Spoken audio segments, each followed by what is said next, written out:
Yo, this is gonna be one hell of a class.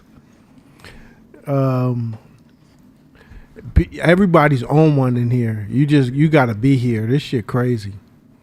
But we having a good time. Welcome to another episode of Hope. We back at it. It's gonna be pretty impactful tonight. Hopefully you guys got your notes out.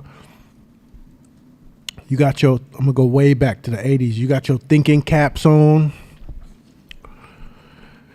And you open-minded enough to let the ideas absorb. Because some of these things and topics that we're going to talk about, you might have heard already, or you might have absorbed them before. You might think you know them, but you have no idea. You have no idea. So, excited to teach this class. Hope everybody online had a good week. Hope everybody here had a good week.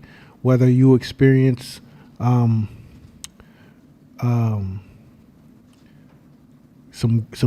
tension, some stress, some growth, all of it's good. Nutrients, all of it's good. So it's just how you absorb the lessons. So without further ado, let's get into it. The title of this class is called Defense and Offense. Man, boy do I know this. Boy, am I learning this even more so. So let's get to it.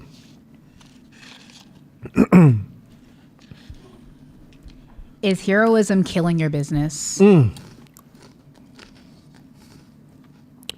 asking you, is heroism killing your business?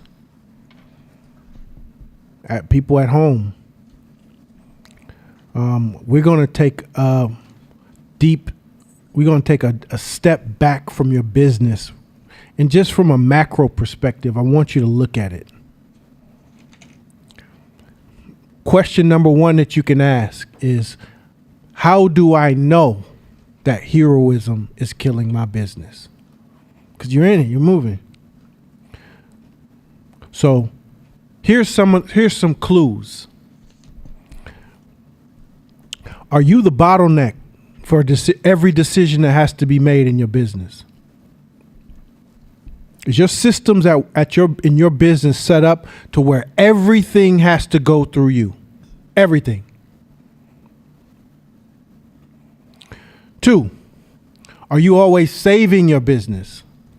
Let me help these motherfuckers. Hold on, I gotta go do this again. Are you the savior of your business all the time? There's another clue. If you have employees or you have people working for you, are they deferring to you all the time for every decision? They can't make decisions on their own. Here's another one. Do you use this saying a lot? You know, if you want anything done right, got to do it yourself.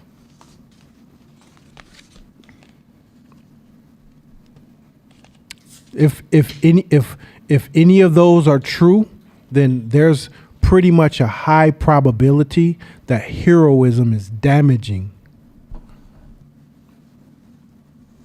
your business, hurting, destroying, damaging, killing, depending on the severity of your heroism.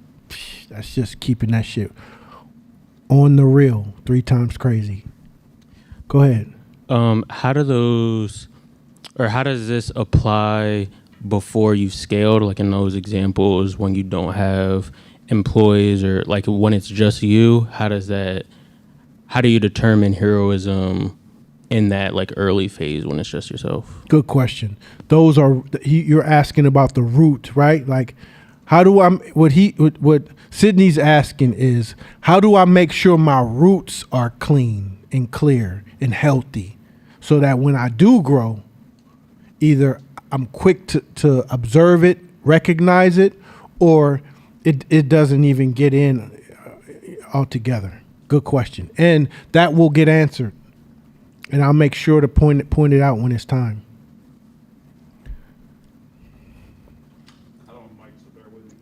Somebody get him a mic so online could hear what he's saying.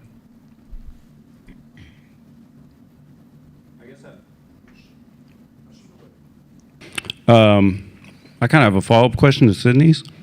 Like, when you're still stabilizing your business, like, what is that fine line between radical responsibility of, like, a founder or an owner being like, okay, this is way off course, I need to step in, and then when they're overstepping? Just, I don't know, your opinion. I will answer more of that later too, but I still have some for that right now, and that is this. Let me answer this question. Radical responsibility is foundational. Radical responsibility is foundational, which means it's the water that the fish swim in. See what I'm saying? Radical responsibility is the air we breathe. It's not a physical thing in the forest. It's the air we breathe. So when you move from a place of radical responsibility, you still take ownership for everything that happens. Heroism comes from a deeper place, a deeper insecurity, deeper fears that uproot itself in situations like entrepreneurship. Radical responsibility says, Scott, you fucked up, but it's my fault because I didn't train you well enough. I didn't give you the tools to do your job well enough. Or I just hired your raggedy ass knowing you wasn't able to do the job. It's my responsibility. Don't mean I step in and do it. You know what I'm saying? I just wanted to, and it might be, you kind of already answered it a little bit, but like in the early stages, is there some aspects of heroism that you kind of helps in a way, or is it best to try to kill it off in the beginning? Everything has its positives. In survival mode, heroism is the shit. In survival mode, heroism is the shit. I'm a savage because of that heroism shit. In the hood, you think you can do more than what's actually possible, and you really believe it. Heroism's a shit in survival mode. The thing about heroism is one of those things that you gotta chop off at the neck once you get past survival mode. You know this story clear, Nana. 64. I used to live on 64th and Mac, 64th Avenue Place. So mine was like a cul-de-sac, and it was a school, Burbank Elementary, behind my apartment building. So my mom worked at a foot doctor at the Eastmont Mall. This is in 1983, 84. The crack era was peaking. So that strip along the cemetery was like zombie land, right? It was Return of the Living Dead. So my mom got off at 6 p.m. So summertime, that was cool. But October, November, it's pitch black.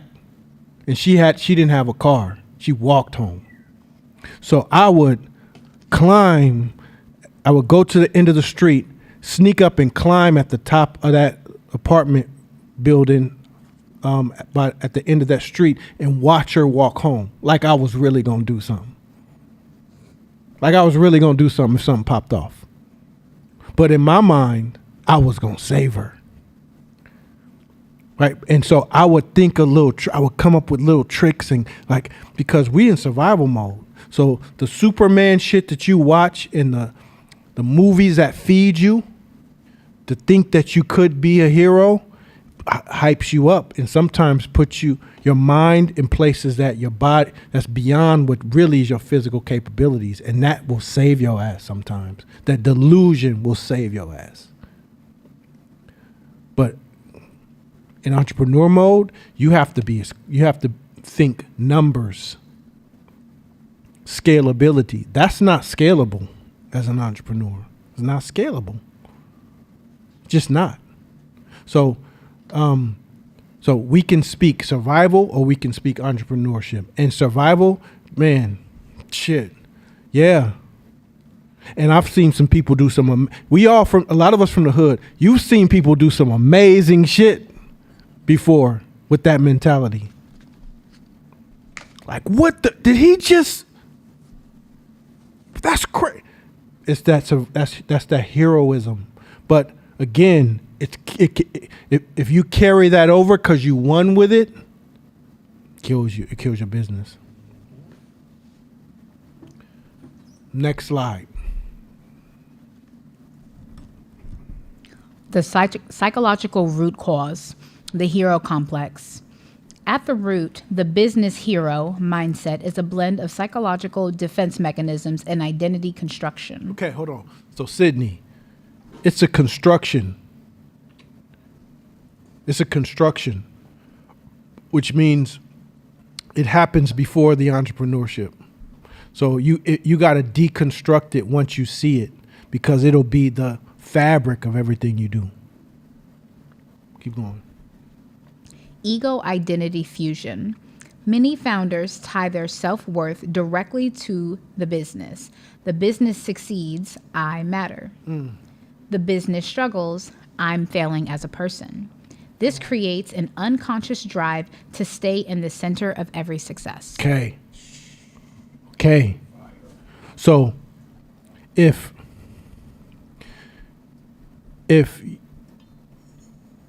you struggled with your identity as a young person, or you come from poverty, or you failed, or you was a fat kid, or you was a skinny kid, or you was a dumb person, or you was a person that was made fun of, or you were laughed at, or you were all these things that drove down your self-esteem and your self-identity. And if you bottled that up to help you propel to a place of success, or to build your drive and ambition to be something, then there's a high probability that this could come out. This could come out. If you were in struggle mode, or if you were in constant places where you felt that you needed soup, you had to save the day, this can come out. And so if your self-esteem is low or your self-value is low, you're always looking for places and things and ways to matter, to be important. So what better way to do it than to orchestrate an environment, an ecosystem that you can constantly save the day all the time. Today I did, what'd you do today? I had to fix that. I had to go fix that. I had to save that person. Man, I did that shit today. Not like I have to be the hero of my story.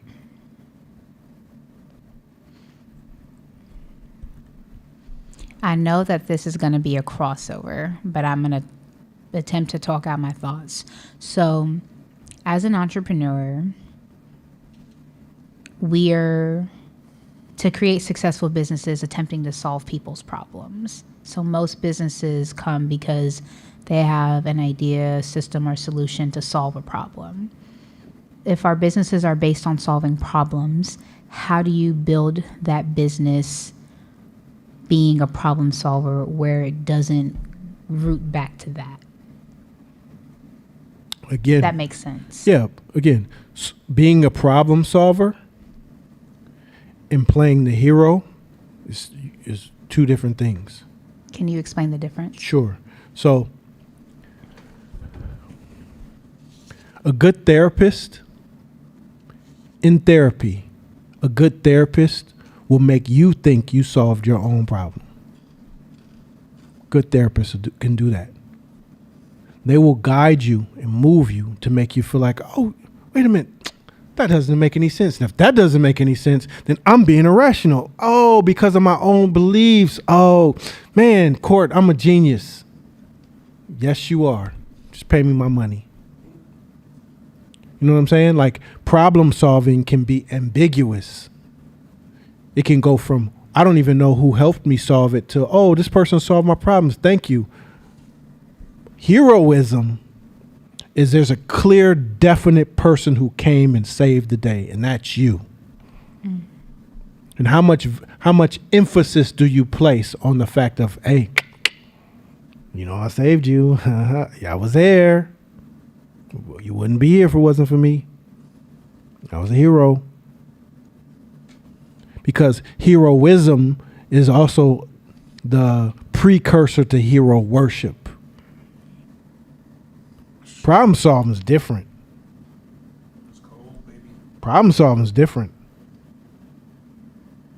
Come on, let's get on the board and solve this equation together. Poop, poop, poop, poop, poop, poop, poop. It feels different. It's a different energy. Hey, you don't know what the square root of 16 is? You don't? A problem solver will say, let's get on the board. Okay, 16, and then they'll start writing the numbers. Okay, what's the division of that? Okay, boom. Got that? Oh, got it. Okay, cool. Oh, got it. Solve the problem. Got it. Now I got it. Heroism is, who knows what the square root of 16 is? I'll wait. Nobody? Position themselves for them to save the day.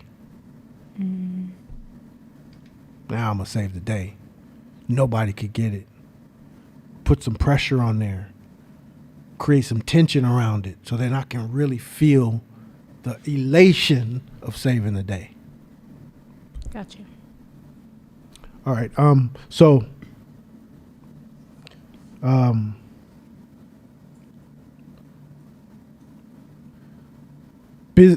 the business struggles. I'm failing as a person. This creates unconscious drive to stay in the center. So this is why we caution against proving your haters wrong as continual motivation to build your business, because that stokes this kind of fire. And prove my haters wrong. But if you got haters, you're doing something right. I'm glad y'all didn't hear that. Next slide. Control bias. Psychologists call this illusion of control the belief that outcomes are better if we personally intervene. Oh. Keep going. In reality, this narrows decision making and undermines organizational learning. Ooh. Now, I'm going to say something. Might offend some people. But you are not that smart. None of us are. You're not that smart. None of us are. None of us. Our wisdom and knowledge is only so narrow. It's only so narrow. So if you are the one that's always solving your problems and winning and putting out your own fires, that means you have such a narrow limitation on your business and life.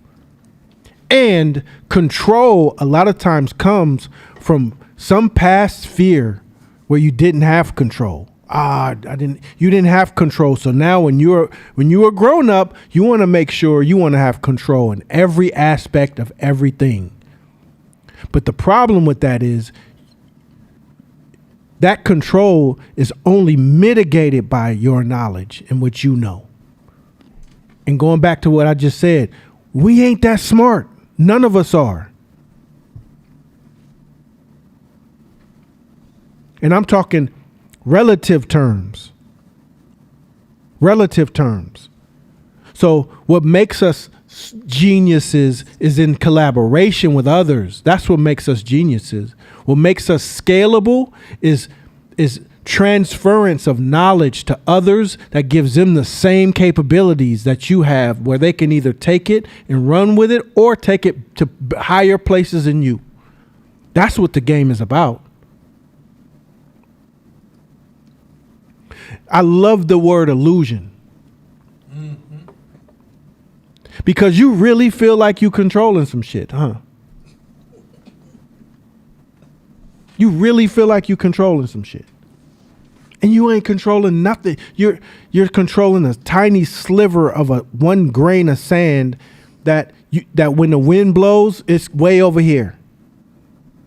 That's that. So if you believe that the world is centered around you and that the world is a better place automatically when you show up,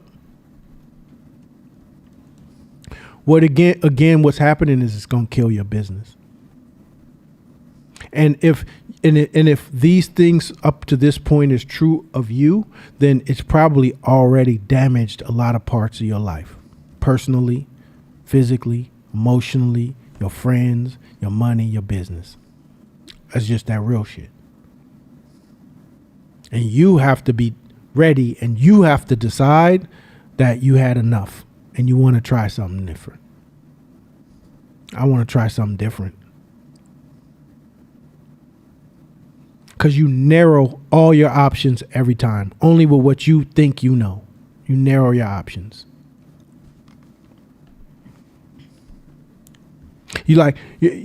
Those of you who have kids, right?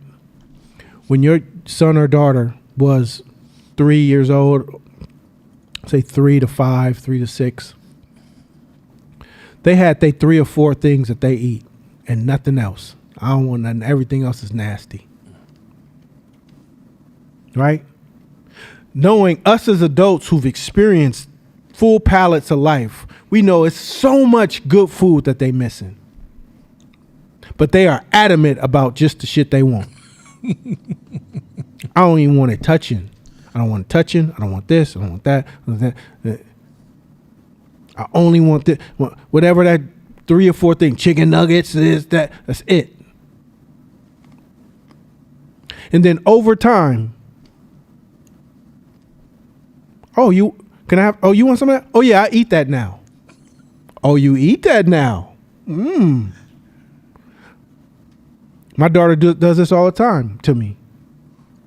Oh, you eat cheese now. Oh, you didn't eat cheese before. Oh, you fuck with cheese. Okay, cool. Cheese is good. That cheese is good, huh? Yeah, it is good. If anything had spice in it, she blah, blah, blah, spit it out. Blah, blah, it's spicy. Oh, spicy.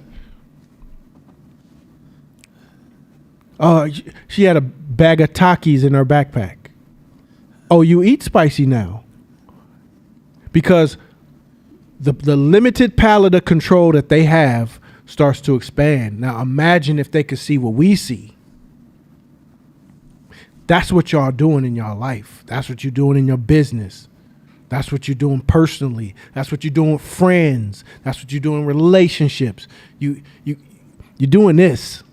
When there's this, that's possible. And we saying you can't. Entrepreneurship is hard enough. Entrepreneurship is hard enough. You gonna need all of this to entrepreneur. So what you're saying is, I want to be a millionaire, multimillionaire. I want my business to blow the fuck up, but I only want to do it in this window. Nothing else. Everything else is nasty. All right, good luck. Good luck. Fucking come teach this class. I will sit my black ass right there and listen to you. I would. That's amazing. Fucking amazing. Next slide. Well, wait. Can I get? This is, first of all, this is a master class on offense, and anybody's trying to scale. I think sometimes we narrow our brain to scaling as just growth, like a tree growing, but we don't see all the complexities that play a role in that growth. And this is a master lesson. Everything you're teaching here is master lesson in scaling and offense. This is the recipe to destroy kids. You ever see, I know a child right now who almost seems that they have mental health problems because their mother was always intervening with, let me help you with this, let me help you with that, let me help you with this. And then they become adults and there's no mother around for them. And know that they developed the lessons from falling, making mistakes, discovering it's not that bad. They're enhanced, they have enhanced fears, and hence they have tremendous amount of doubt, and they half-ass everything because the parent was always trying to help them out, right? And you'll see that if you let a child, there's this guy, I put out a podcast a little ways back, and guy says one of the rules about raising a daughter, I let her do everything on her own as long as it won't kill her, because that's the only way she's going to learn. And he was a high-end executive, but he was like, me intervening is cutting off her learning. Now, bring that back to your business. When you actually do this, you become the bottleneck because everybody has to report to you to get things done now. The team doesn't become a bigger monster. All is happening is they are reducing their contribution to the company's growth to please you. So now you're the limit of the company. So by you becoming the hero of the company, you become the limit of the growth of the company. So you constantly intervening will tell them that you don't trust them to participate in helping you build this new world, that all decisions have to go through you. If you go through that process, now you built an internal bureaucracy. That is cold, man. This is great. Yeah, that's real. Yeah. Next slide. Let's go. Savior complex. Rooted in fear of irrelevance or abandonment, by staying the one who saves the day, the entrepreneur maintains emotional security. Yep. Emotional security. Yep. Because the question is, if nobody needs you, then who are you? Nobody needs you, then what use are you? And that question can really fuck somebody up if they are rooted in this. Savior complex is, you see the savior complex on social media every day, all day.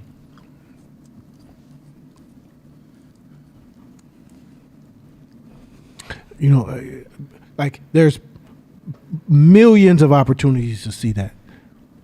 But the root cause, Sydney, is fear of irrelevance. I want to be somebody.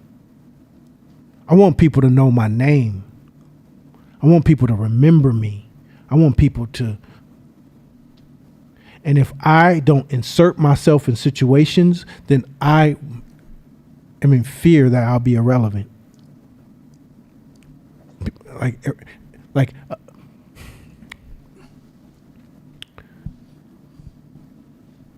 do you guys know what the opposite of love is? Hate. It's not hate. What's apathy? What's the definition of apathy?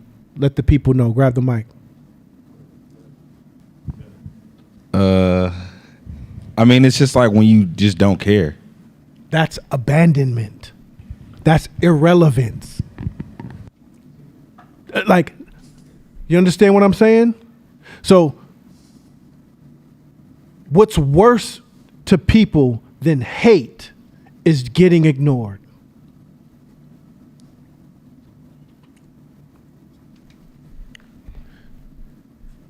Not paying attention to you. Not only am I not, like, I don't even hate you. I don't even see your ass. That feeling of not feeling seen is worse than being hated. Just play with that for a second. How many middle childs are there? Where the middle childs at? Do y'all feel me? The middle childs, especially if you have bad older brothers and sisters who was always getting into trouble and shit. So the parents or the mama had to deal with the bad so much that the good middle child is like, thank you for being good, but you don't get no attention. Blasphemy.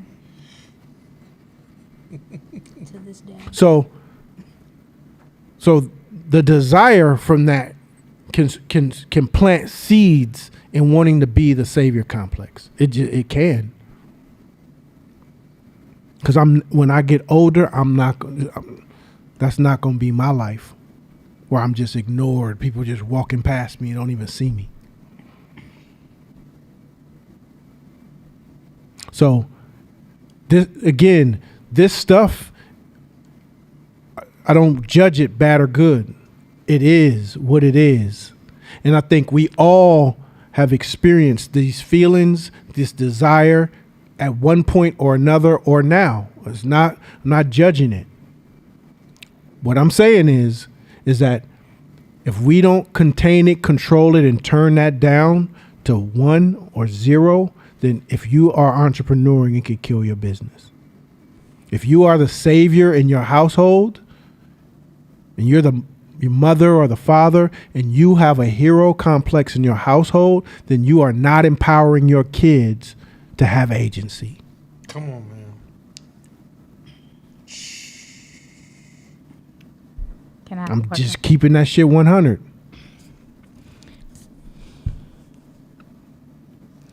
Okay, so my brain is like split because I, on a rational side, agree with you, and on an emotional side, I don't. That's dope. And I'm sure there are other people, so I'm willing to lay myself across the coals so that we can bring this to conversation, because I really think that these are the conversations that people are too afraid to have because they don't want to look bad or disagree, or like, so then they'll just like stick with their deep-rooted beliefs and ideas and keep doing the thing that's not working. So I'd love to talk this out. So on a rational side, I'm like, yes, that makes perfect sense. My child needs to be able to develop thinking patterns, problem solve, get into some stuff, figure it out. On the emotional side, I'm like, yo, I got a beautiful little girl and there's hunters and wolves out here, and I can't risk her getting hurt because I'm letting her figure it out by herself. And so there's like the animalistic mama bear side of me that's like, I'll kill everybody. And then there's the rational side that says, but she only grows if she gets this experience. How do you battle, tug or war, give or take in that situation where some of it is survival and then some of it is like, yeah, but in order for her to develop autonomy, they gotta get some scrapes and bruises. Like, how do you balance that? So you know the answer. You answered it just now. You answered it. You know what you need to do. Your fears is what's preventing you from fully embracing it. You know what you need to do. You actually more eloquently answered that than I could. And that is, let's go back to this. If you help a butterfly get out of its cocoon, then what? It does. It can't fly. it won't die. It just won't ever fly. So if you are constantly helping your babies out their cocoons in life, they probably won't die, But they ain't gonna fly. but they ain't gonna fly. And what are we having these kids for? For them to just survive or to fly? So nutrients plus Stress, equals, growth. you could just replace growth with fly. So you can feel, it can make you feel better to be the mama bear and kill and all that, because that makes you feel better. But do you want them to fly or not? And if you're willing to put your feelings in front of their potential of them flying, then that's playing hero again. That's the perfect example of playing hero. And then it said, you did say it's an illusion. And it's an illusion. So a lot of things she was saying had illusions baked into it.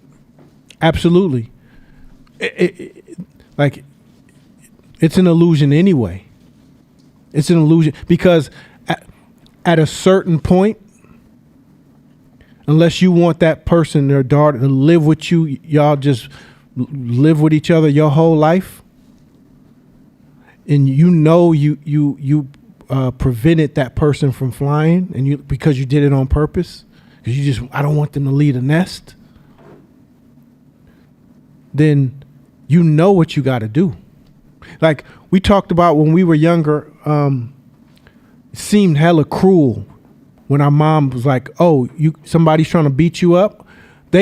Mom, you didn't survey to see how big he was. You didn't even look out the window to see if he was bigger than me or not, or if he was 3 grades higher. None of that.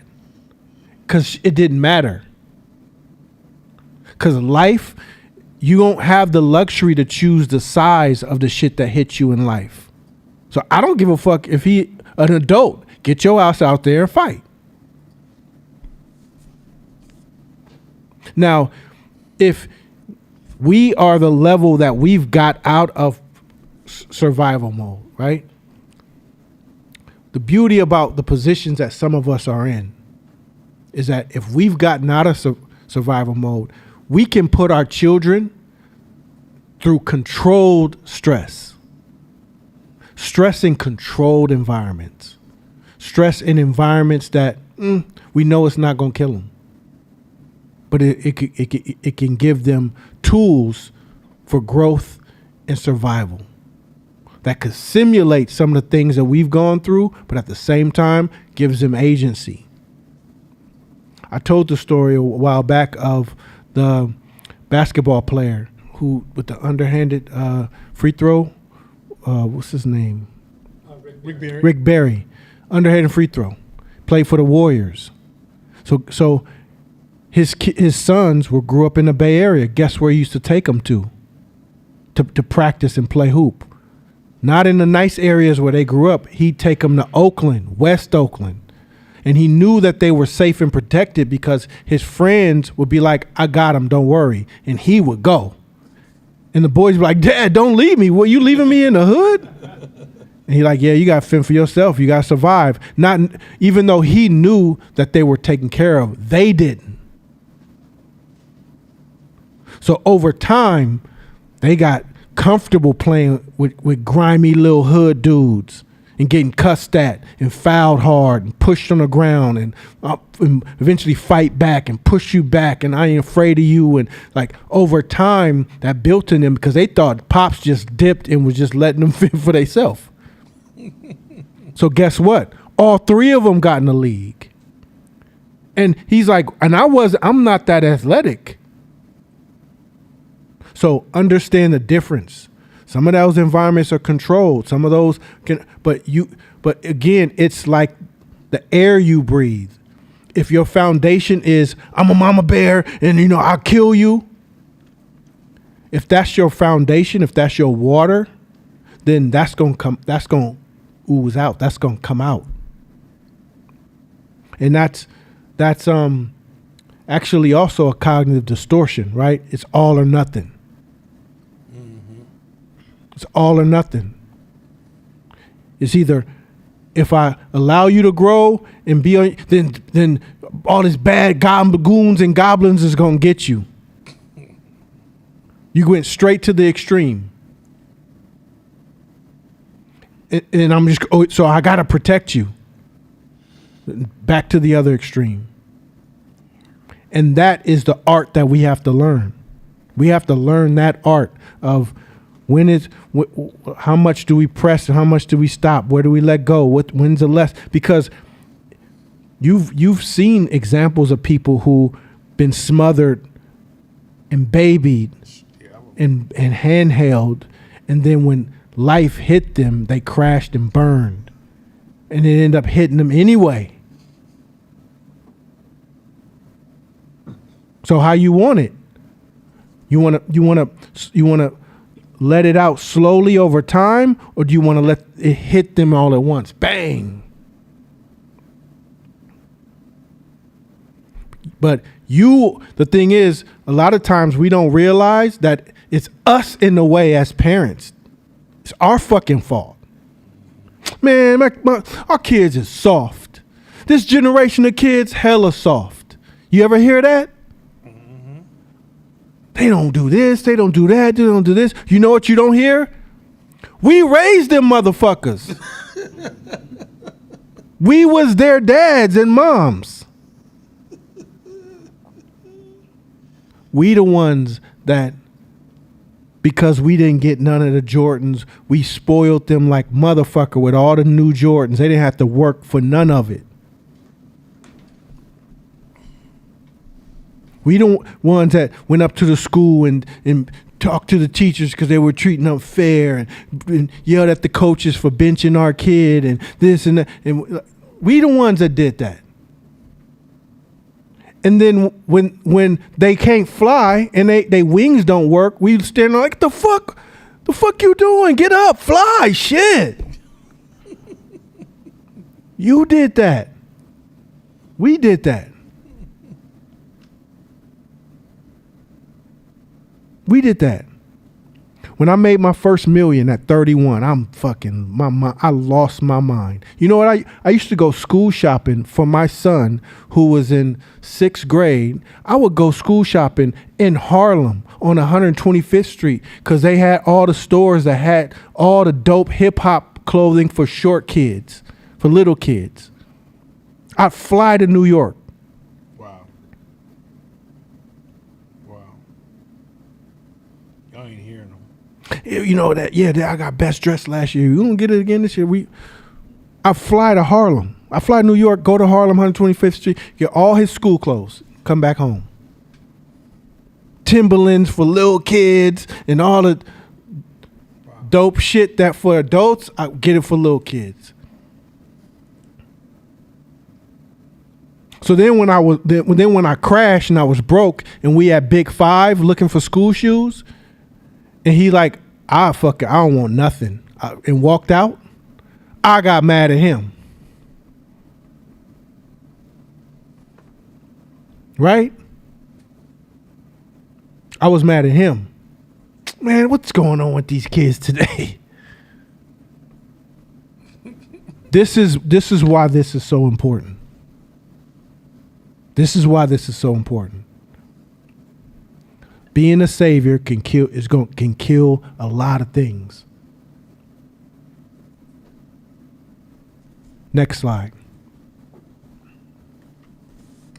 This drive for heroism satisfies short-term needs, validation, control, identity reinforcement, but it creates systemic fragility. Yeah. There you go. That's it. That's the answer right there. It will create systemic fragility, meaning the system is fragile. In my business, there's certain parts of my business that has systemic fragility that I got to continue to solve and fix. I got to fix it. And you're constantly going around fixing, solving those things because when you see it happen, you know what happened? My phone's blowing up. Okay, I got another question. Okay, I got another question. Okay, I got another question. Okay, I got another question. Now, heroism is like, yeah, hold on. They need me. Hold on, they need me. Yeah, A, B, and C, and D. The correct mindset is, fuck, my phone's ringing too much. They're asking me for too much. That's my fault. I built that system like that. Mm-hmm. I got to fix that.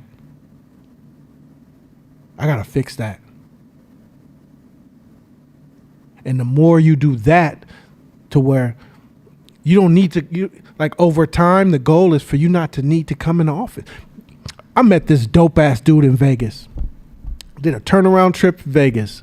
I had to meet with some factories. So I go to a restaurant. I'm sitting eating at a restaurant and there's a Asian cat eating next to me. We both by ourselves. So we're eating. So then he's like, man, that one particular dish is hella good. I'm like, it is, man. Like, damn, this restaurant, I found one. Like, we talked about how he found it. So then he's like, well, what you out here for? I said, clothing business. I have to meet with a couple of factories. What are you out here? He's like, I just won a pool championship. It was on TV and everything. I said, word? He said, yeah, I won $25,000. So this is kind of like my celebration meal to myself. So I'm like, damn, that's dope. Congratulations. How long you been playing pool? He's like, I've been playing off and on my life, but I only been playing seriously for 2 years. I'm like, you just won $25,000.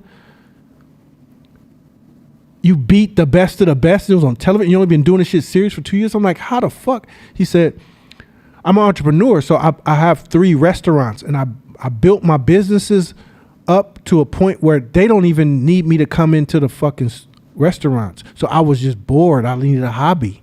So I started playing pool again. And I got good, and now I they fly me around to all these pool championships, and I won first place almost every time. Oh, wow. I'm thinking that's dope as hell. That's dope as hell. A person with a hero mentality couldn't even fathom that. Couldn't even fathom it. The beauty of what, like, I've been away from my headquarters for 2 months, building in a different headquarters. Been away from my headquarters for 2 months, so I've got to really test this. I got to really test it. I ain't been in my headquarters in Oakland in almost 2 months, and that really showed, like, all right, this is where the rubber hits the road. This really can show me whether or not how much of this is fact. How much? Where's the heroism at? Cause they ain't seen my, like, I pop in and out. Surprise, motherfucker! What y'all doing in here? But the actual them seeing me come in every day. Oh, I gotta fine tune this. I gotta fine tune this. I gotta turn that up. I gotta turn that down. Because remnants of heroism can damage long term. And I see where remnants of heroism has caused damage in certain parts. There's a question online. Yeah.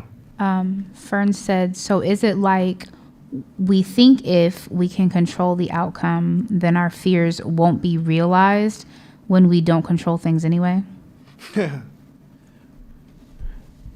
Who do you think you are? Ha ha ha. Who was that? Yeah, you really think you're in control? That's the song you need to listen to over and over again. You ain't in control. You ain't in control. We not in control. You know, that's why we just say you never heard of a business writing a business plan class or any of that, because those are shells. Those are rough outlines, because we know once you get going, you ain't got no control. Shit can come left, right, up and down. It can come from anywhere. There is no control. The only control you have is you and what you do. How do you respond? How do you plan? How do you execute? That's it. But the need to control environments so much so that you have to place yourself. Now, of course, we have businesses. We curate our environments. We have a level of customer service. You have nuances of your business of how you want to prime, frame, and anchor your customers. You got systems and processes that you have to follow in order for you to be scalable. So, of course, that's there. Of course, that's there. But we're talking about not the particular system or the process that you built. We're talking about the need for you to insert yourself in all the avenues, in the way of everything, so that you can say that you did something. You can be there, that you saved something. In the words of Suge Knight, when he was saying, hey, if you want a record label where motherfuckers is not all in the videos, remember that? Mm-hmm. Actually, what he's actually saying is, if you want to be a part of a group that isn't plagued with heroism, come to Death Row. Go ahead. Jordan asked, would you say that the more you turn up the illusion control, the more you increase tension and friction with the things that is in front of you? Absolutely. Relationships all the time. Absolutely. Absolutely. Family. You disempower the people around you. You disempower the people around you, because now they feel like they have to. I gotta call this person. You disempower versus empowering the people around you. Two things. You know, like one of the things I used to tell a lot of young women who let men pay their rent and do all these things for them, they didn't realize the men were stripping them down and making them weaker. Because that contract is a form of control. But the cost that you pay for that control, or access to that form of control, is you lose those talent, skills, and those strengths. So like say if you're a woman dating a man who's just hella controlling, but not controlling like the beat you, hit you, or mean-spirited type of control, but like pays for everything, does everything for you. You'll be surprised how that person will weaken you and when you move through society. The second thing is I know somebody who was about to give their business up because of this. Because they had built their business up this whole time and they thought they needed to be the center of decision making. So they were becoming burned out. This is the thing people don't realize. The other side is you get burned out. And it became so burned out that they was like, yo, I'm thinking about just dumping this business, selling it for cheap as I can. I just need to get out of this. I need my life back. And what I did was I coached this person into a position of giving up control. And once they were able to give up control and see the business flourish without them being at the center, it inspired them to expand even. Because now they realize, so part of the growth process, we don't realize that a lot of us can't grow our businesses, or there's a certain level of the business growth that this is going to make you or break you. The way it breaks you is now you're exhausted because there's no sleep. You're working crazy. You're working the same crazy hours you was working when you first started your business. You're still working those same amount of hours now because everything goes through you. And at some point, the business needs to move way beyond you, where it's greater than you. It's beyond your imagination. And the greatness comes from the collaboration of the people that's within the group, right? But in order for it to get there, you got to give that control up to let it flourish. But if you don't get that control up, it's going to break you. It's going to destroy your relationship to your family, your friends, your loved ones. It will literally destroy your personal life. And so this is so powerful. The heroism, this is why I say this is a masterclass, because if you don't get this message, you're going to come to this door at one point. And if you make the wrong decision, you're going to lose more than just your business. You'll lose your whole fucking family. Yeah. And this is one of the reasons why those of you who don't believe in God or Bible, none of that, don't turn it off. But this is one of the reasons why I love the story of Jesus. Because Jesus, he in the Bible, he always tried not to be the hero. He tried to empower the people around him to have the same power that he had. Mm-hmm. He built a system that empowered the people around him. Hey, he grabbed 12 people and said, I'm gonna give you all the game I got. And after I'm gone, go spread out and give all that 100%. Game out. Let's go. It ain't about me. I mean, everybody still end up worshiping him. Right. But the story of his movement was about agency, spreading agency. And what you don't realize when you spread agency, you create the law of reciprocation.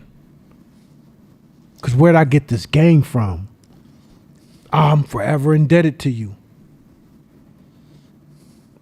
You taught me how to fish, and I was starving before, and you taught me how to fish? I'm forever indebted to you. Instead of, let me move out the way. You're going to die. You're going to starve. Let me get this fish for you. Come on, blood. What happens when you die? Mm-hmm. We both die. Mm-hmm. Real talk. So this, what's one of the ninth wonders of the world? You guys know? Ninth wonder of the world? Did he say East Oakland?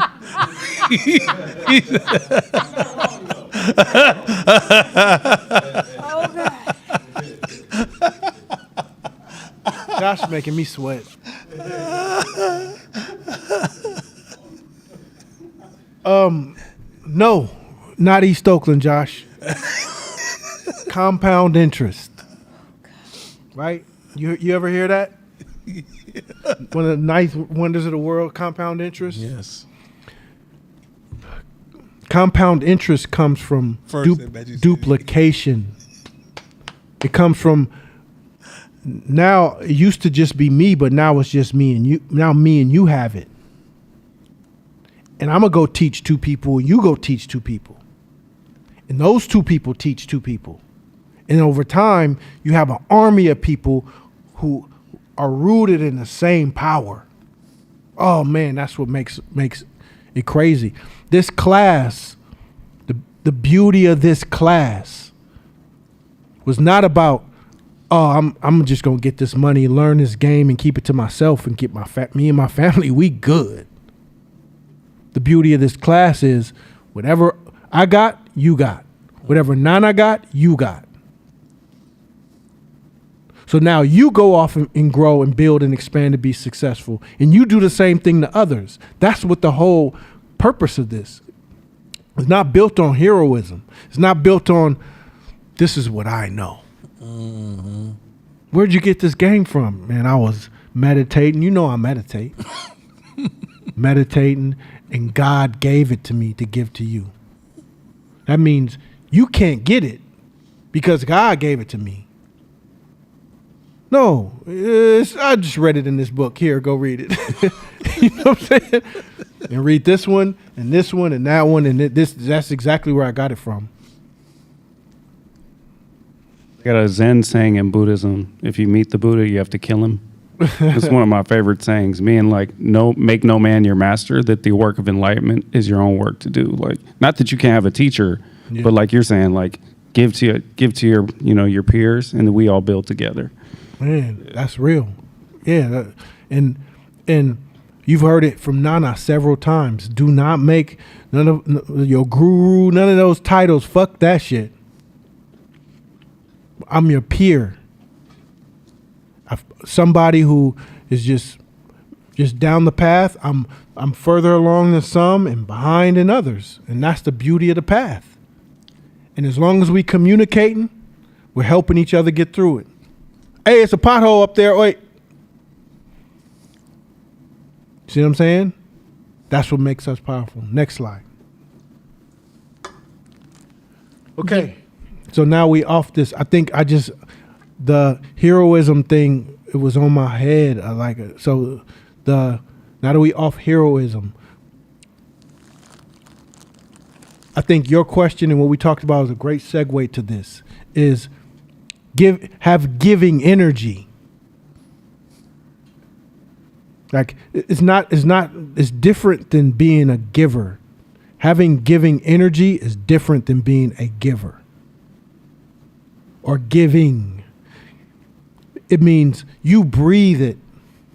It's part of the fabric of who you are.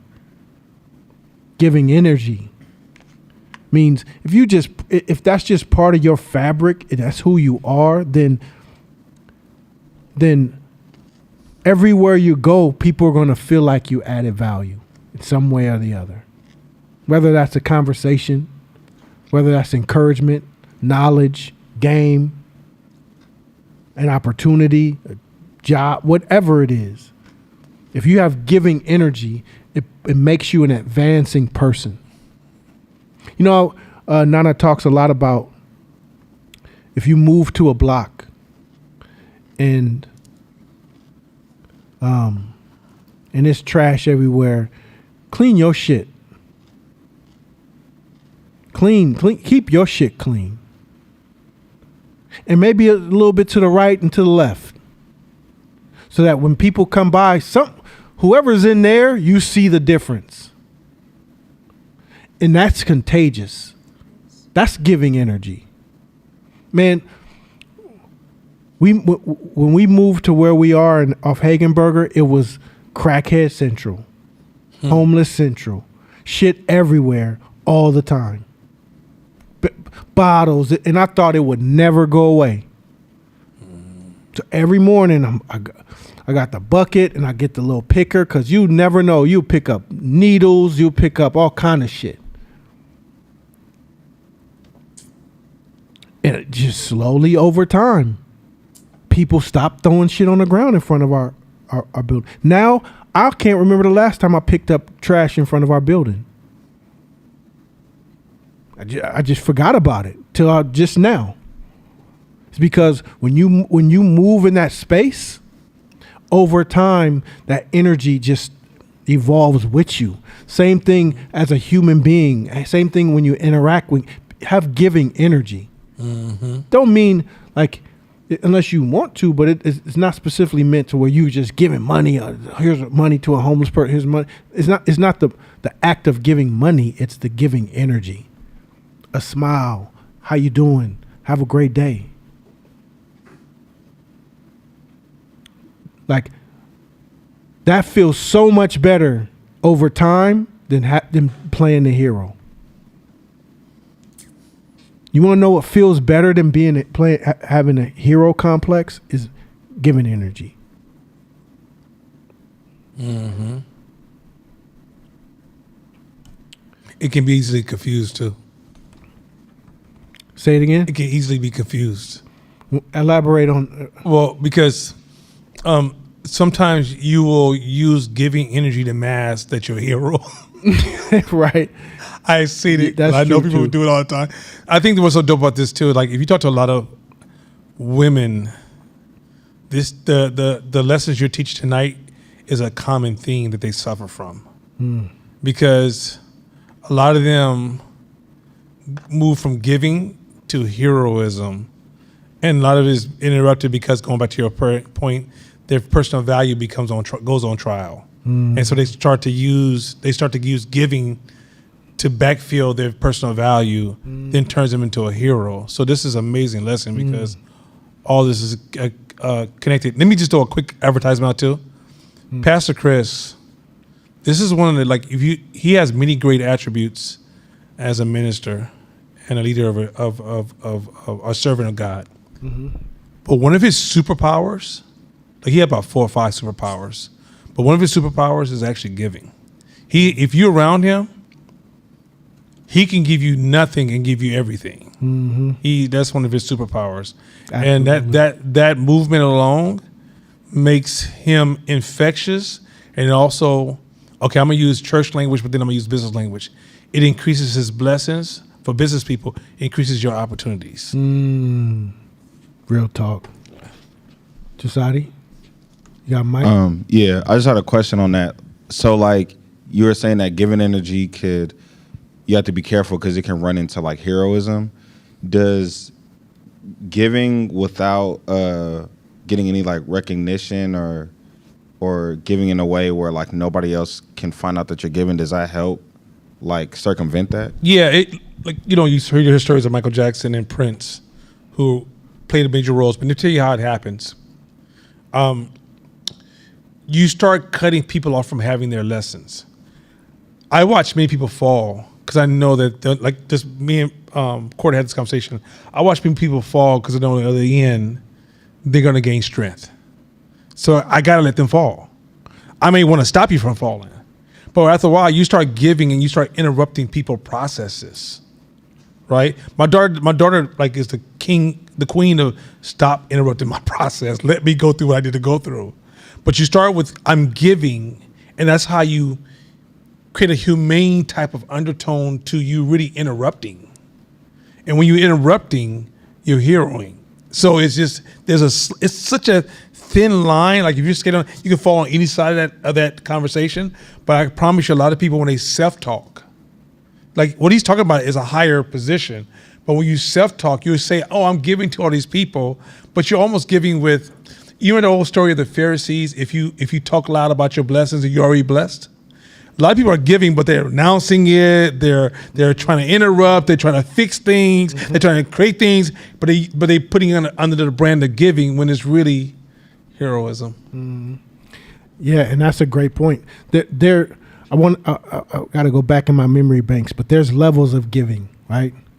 A few levels of giving, and there's strategy to giving, too. You can't. It's not blind giving. It's strategy to it because you have to also look at the second and third order effects of giving as well in the midst of it. But there also is levels to it. Giving in the levels I'm trying to pull from memory, but it's if I give to you and you know that I gave to you, That's one level. But another level is if I gave to you and you don't know. And so if I gave to you, the nuance is I know I gave to you and you know that I gave to you. You received it from me. But then there's also I gave to you and you didn't know. That's but then there's higher levels. The higher level is I gave, but I didn't know who I gave it to. It benefited, but no. So you didn't know me, and I didn't know you. Mm-hmm. That's the higher level. Is that I know I deposited into the greater good of the universe, and there's no recognition even possible. Is it kind of like I used to do this a lot, like when I go to like Starbucks, and I'll like place my order, like when I go through the drive-through, and I'm like, whoever behind me, I'll pay for theirs. And then at first I had like this thing of like, oh, I want to wait to see their reaction, but then I'm like, nah, like it defeats kind of like the purpose of like trying to give without recognition. So like when I do it, I'll just do it and just drive off. So it's like they don't know me, and I don't even know who I'm paying for, and I don't, you know what I'm saying? Like, is that kind of? But the person at the register knew. Yes. You see what I'm saying? Person at the register knew. Oh, you're so sweet. Which that's great. Like the form of giving is great, but there's levels to it, and knowing which level you playing in also can tell you where the sense of heroism is in that. Because you're like, oh yeah, look everybody, this homeless man, look it, I just gave him some money and some food. How do you feel, homeless man? Man, you can get away from me. You feel me? So some of it, you know what happened with Rosa Parks? No? Rosa Parks in her 70s was flat broke, no money. And somebody came in and robbed her. And the CEO, this is in the 70s or 80s, the CEO of Little Caesars Pizza paid her rent for the rest of her life. And nobody knew it. Wow. Nobody knew it. So, like, remember, there's always levels to this shit. He told nobody. When he died, his shit came out. So there's levels to it. There's things that when you go to a library, you have to thank some billionaire in the early 1900s who said, "Hey, I'm gonna give all my money away. You know what? I'm just gonna build libraries in every city and state in the U.S." Was that Andrew Carnegie? Yeah, that was his. This is what I'm gonna do with my money before I die. So every library you walk into, you thank the Carnegies. Nobody gives a shit about the Carnegies now, but you're benefiting, learning, growing, being educated by a system that was put in place and bruh dead. Been dead. So there's levels to this giving shit. Next slide.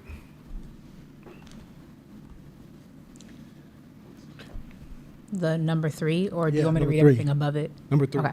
So we talked about to me, by me already. So now we want to get through the last 2. So you guys understand the full different levels of leadership. Number 3, through me. Surrendered leadership. Definition: life flows through me. I am a channel for creativity and purpose. Okay, now after we had this discussion about heroism, this was what is dope as fuck. Can you sense the difference between this one and even by me when it comes to heroism? Read that again, Shakina. Life flows through me. I am a channel for creativity and purpose. Ooh. By me is what? You guys remember by me? Yeah. Everything happens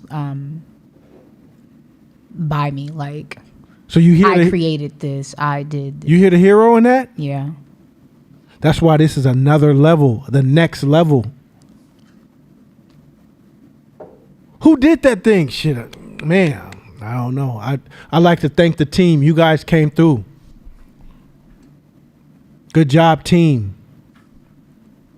By Me says, I'm a vessel. I'm just a vessel for this thing to work through. I'm just a channel. You guys did it. Keep reading. Key traits: trust and surrender, intuition and alignment, embracing the unknown. Examples: I listen for what wants to emerge. Ooh, I listen for what wants to emerge. This ain't got nothing to do with me. It don't got nothing to do with me. I'm just a vessel and I'm listening for what wants to emerge. It means your ego's out the way, your heroism out the way, the I'm all in the video is out the way, all that shit. Next. Keep. I let go of needing to control everything. Damn. Fire. Through me. Through me. I let go of control. Needing to control everything. How can you create a complex adaptive system with the control and heroism? There's no way. Can't do it. And the goal is to get to a complex adaptive system. That's so offense. I know when Shakina do that, I know what's coming. well, go ahead, Shakina. It's somebody who's gonna feel this way. I don't even want to talk. No, do it. Okay, so now I just feel like a jackass.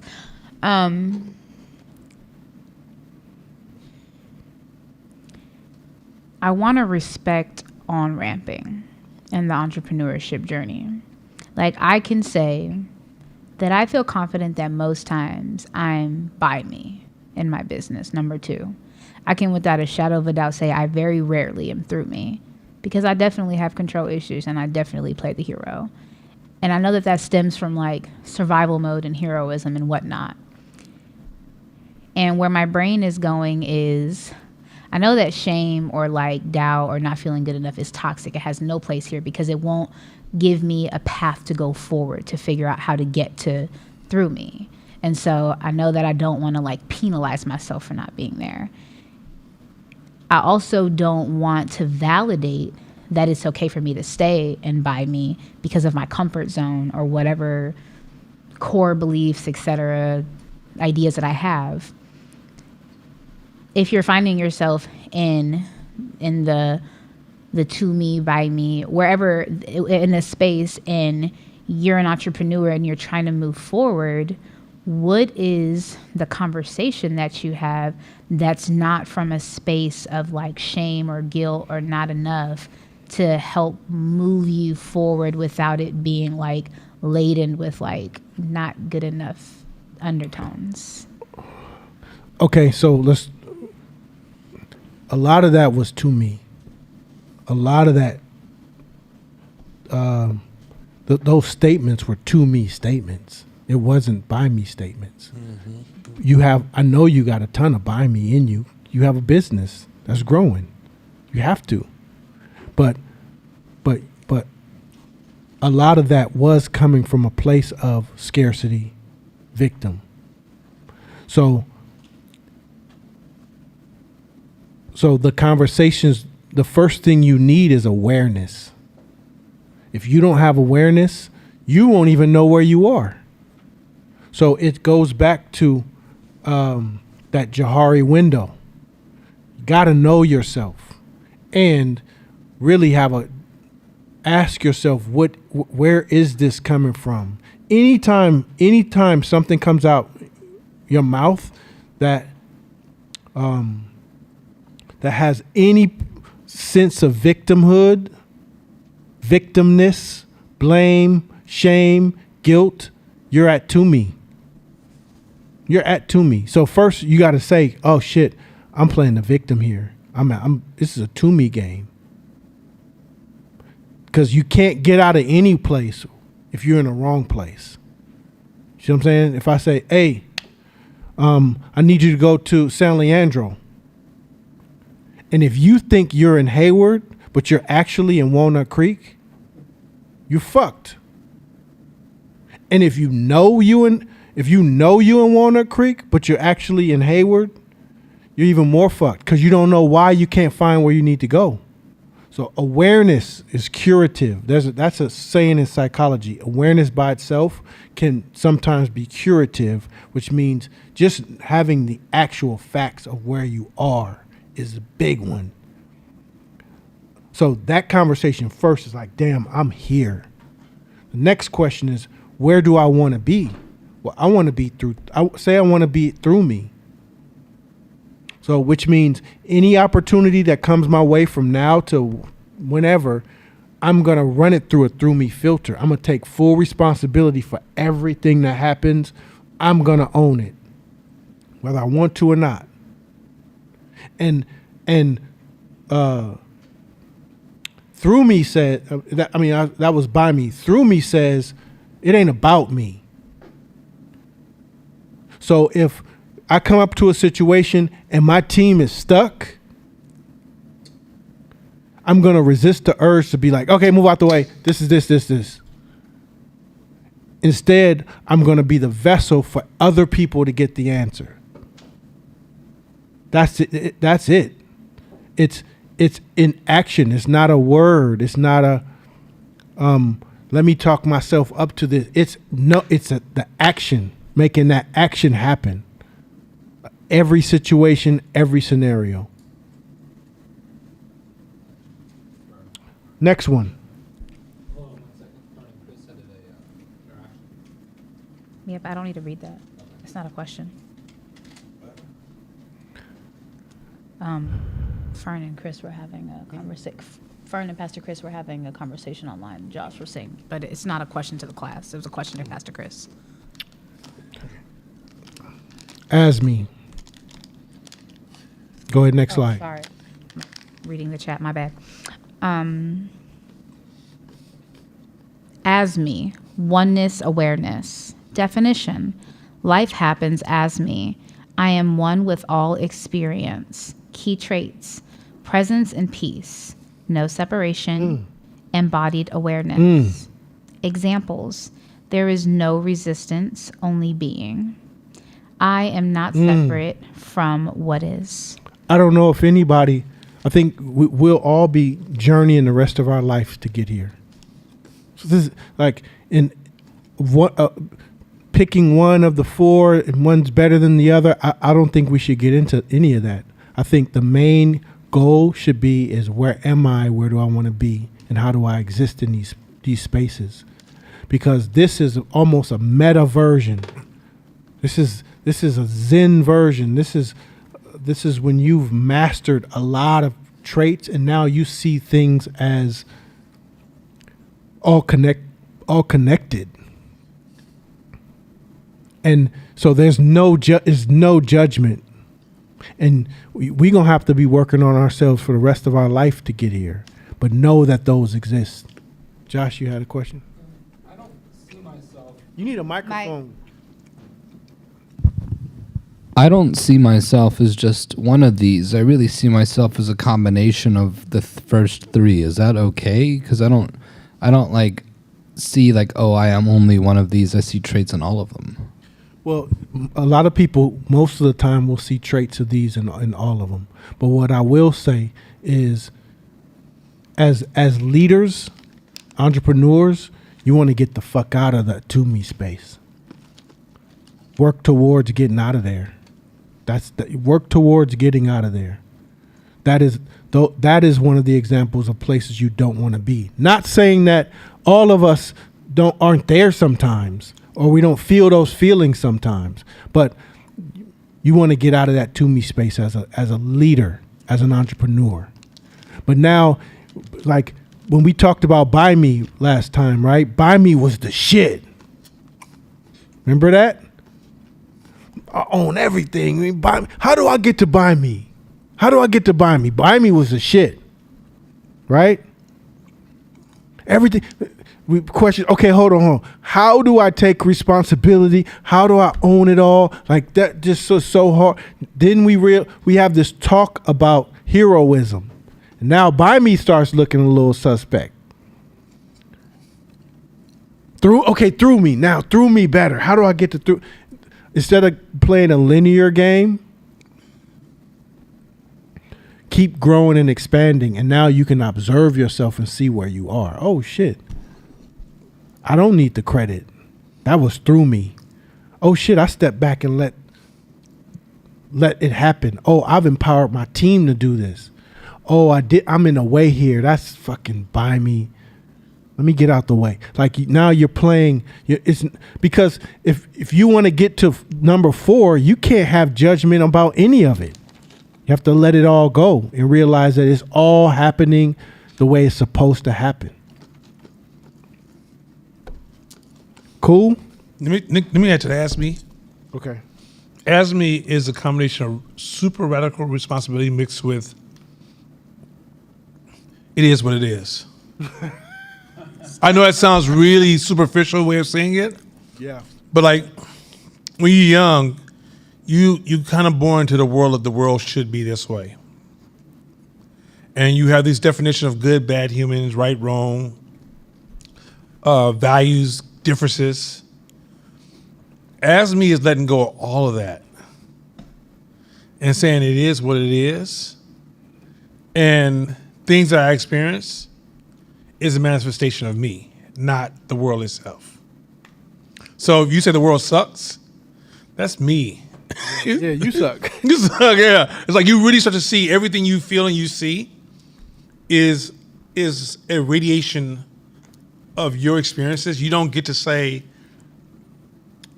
do this thing where court is tripping, you tripping, they doing these things to me. You realize your existence is part of the manifestation of everything that exists around you.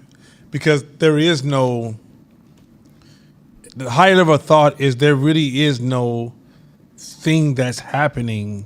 Most of the things you do and don't like is attached to a story you believe in.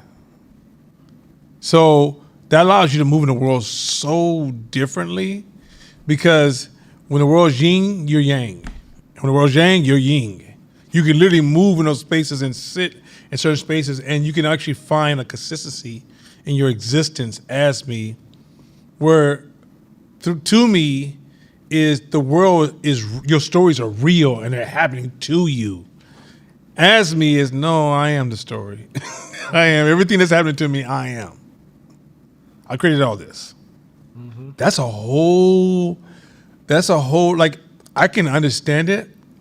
It's a dream of mine to be that. Mm-hmm. But ASME is very, like for example, when you give example of how ASME applies in business, the way that company runs, all the employees you have a problem with, all the systems that suck, everything that's not working right, the way companies work is that all the employees are copying and pasting leadership. So everything you don't like about that company, how the competitors are treating you, how your business is positioned, you don't start with changing the company, you start with yourself. Mm-hmm. It's that crazy. It's literally like you going, oh, so everything around me that doesn't work is me, huh? Mm-hmm. Yeah. How is that different from Buy Me, though? Buy Me is saying, here's the outside world, I'm going to engage it and change it. ASME says the outside world is only what I define. It's not, it's outside a bus coming at me, about to hit me. That's not what I'm talking about.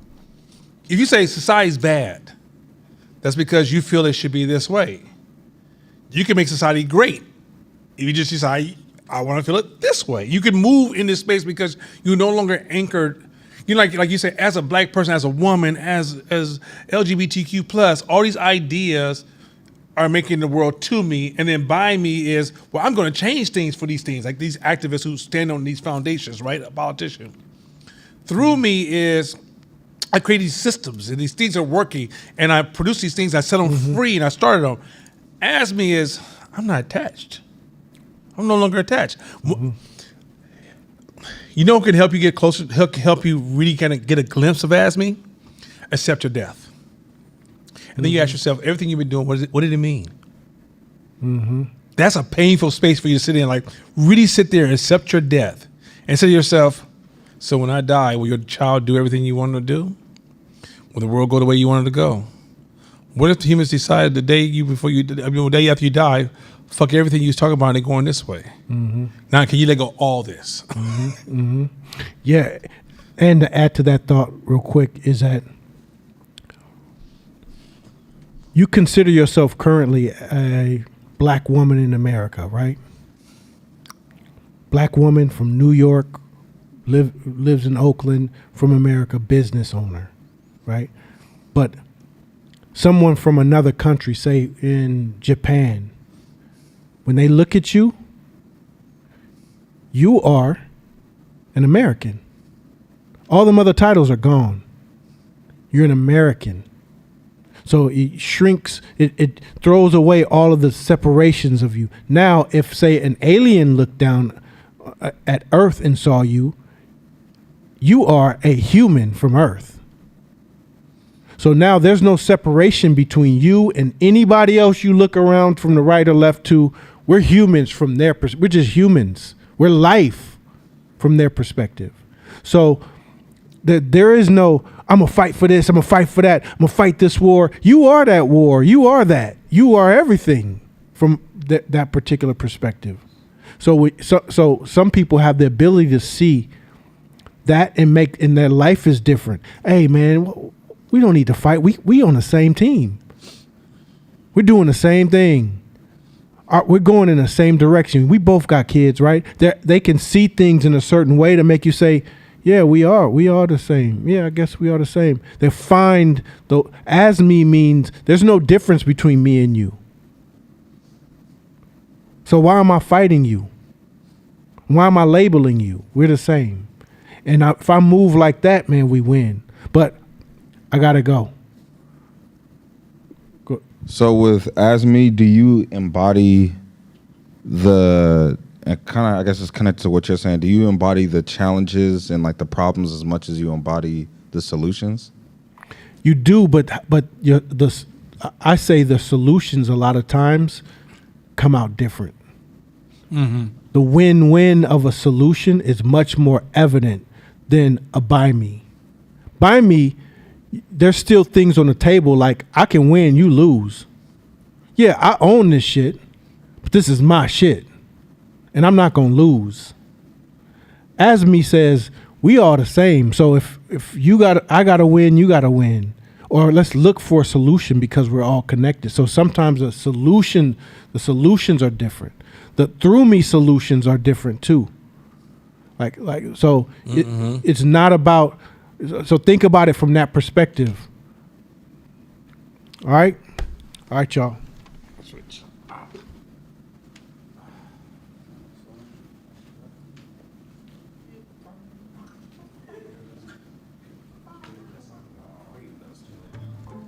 Hey, y'all, I don't think y'all understand. That was a master offensive class. I was on the phone with Court before class. I just want to highlight something to you guys. So you guys I can honestly say I'm a mature entrepreneur. I'm talking to Court. I say, Court, let me get off the phone. I got to get ready because I don't want to miss your class. All right? I want y'all to understand what I'm saying.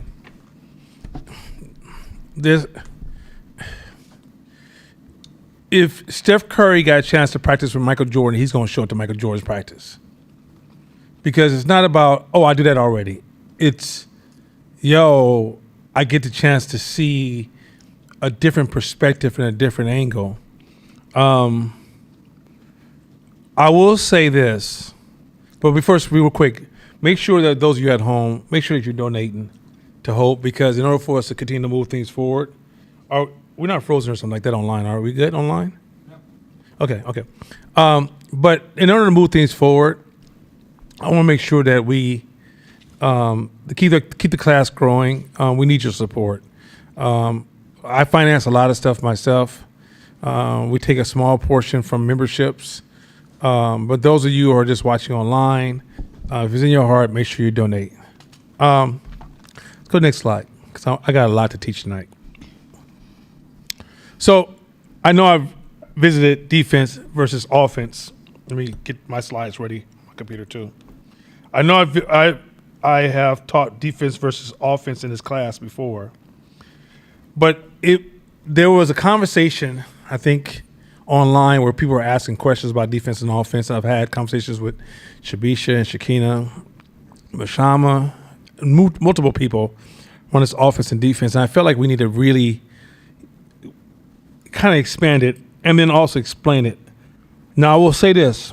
A lot of stuff the court taught tonight doesn't mean as much if you're in defensive space.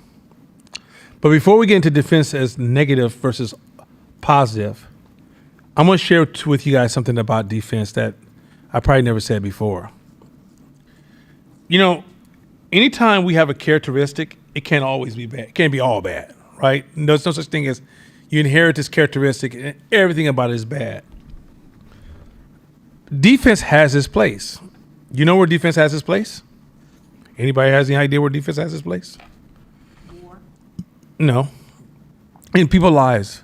I'm not saying that war doesn't have a place, but I'm saying in your personal life as an entrepreneur, where does defense, as a person, as a human being, in your personal life, one-on-one, where does defense have great value to your survival and actually give you a winning hand?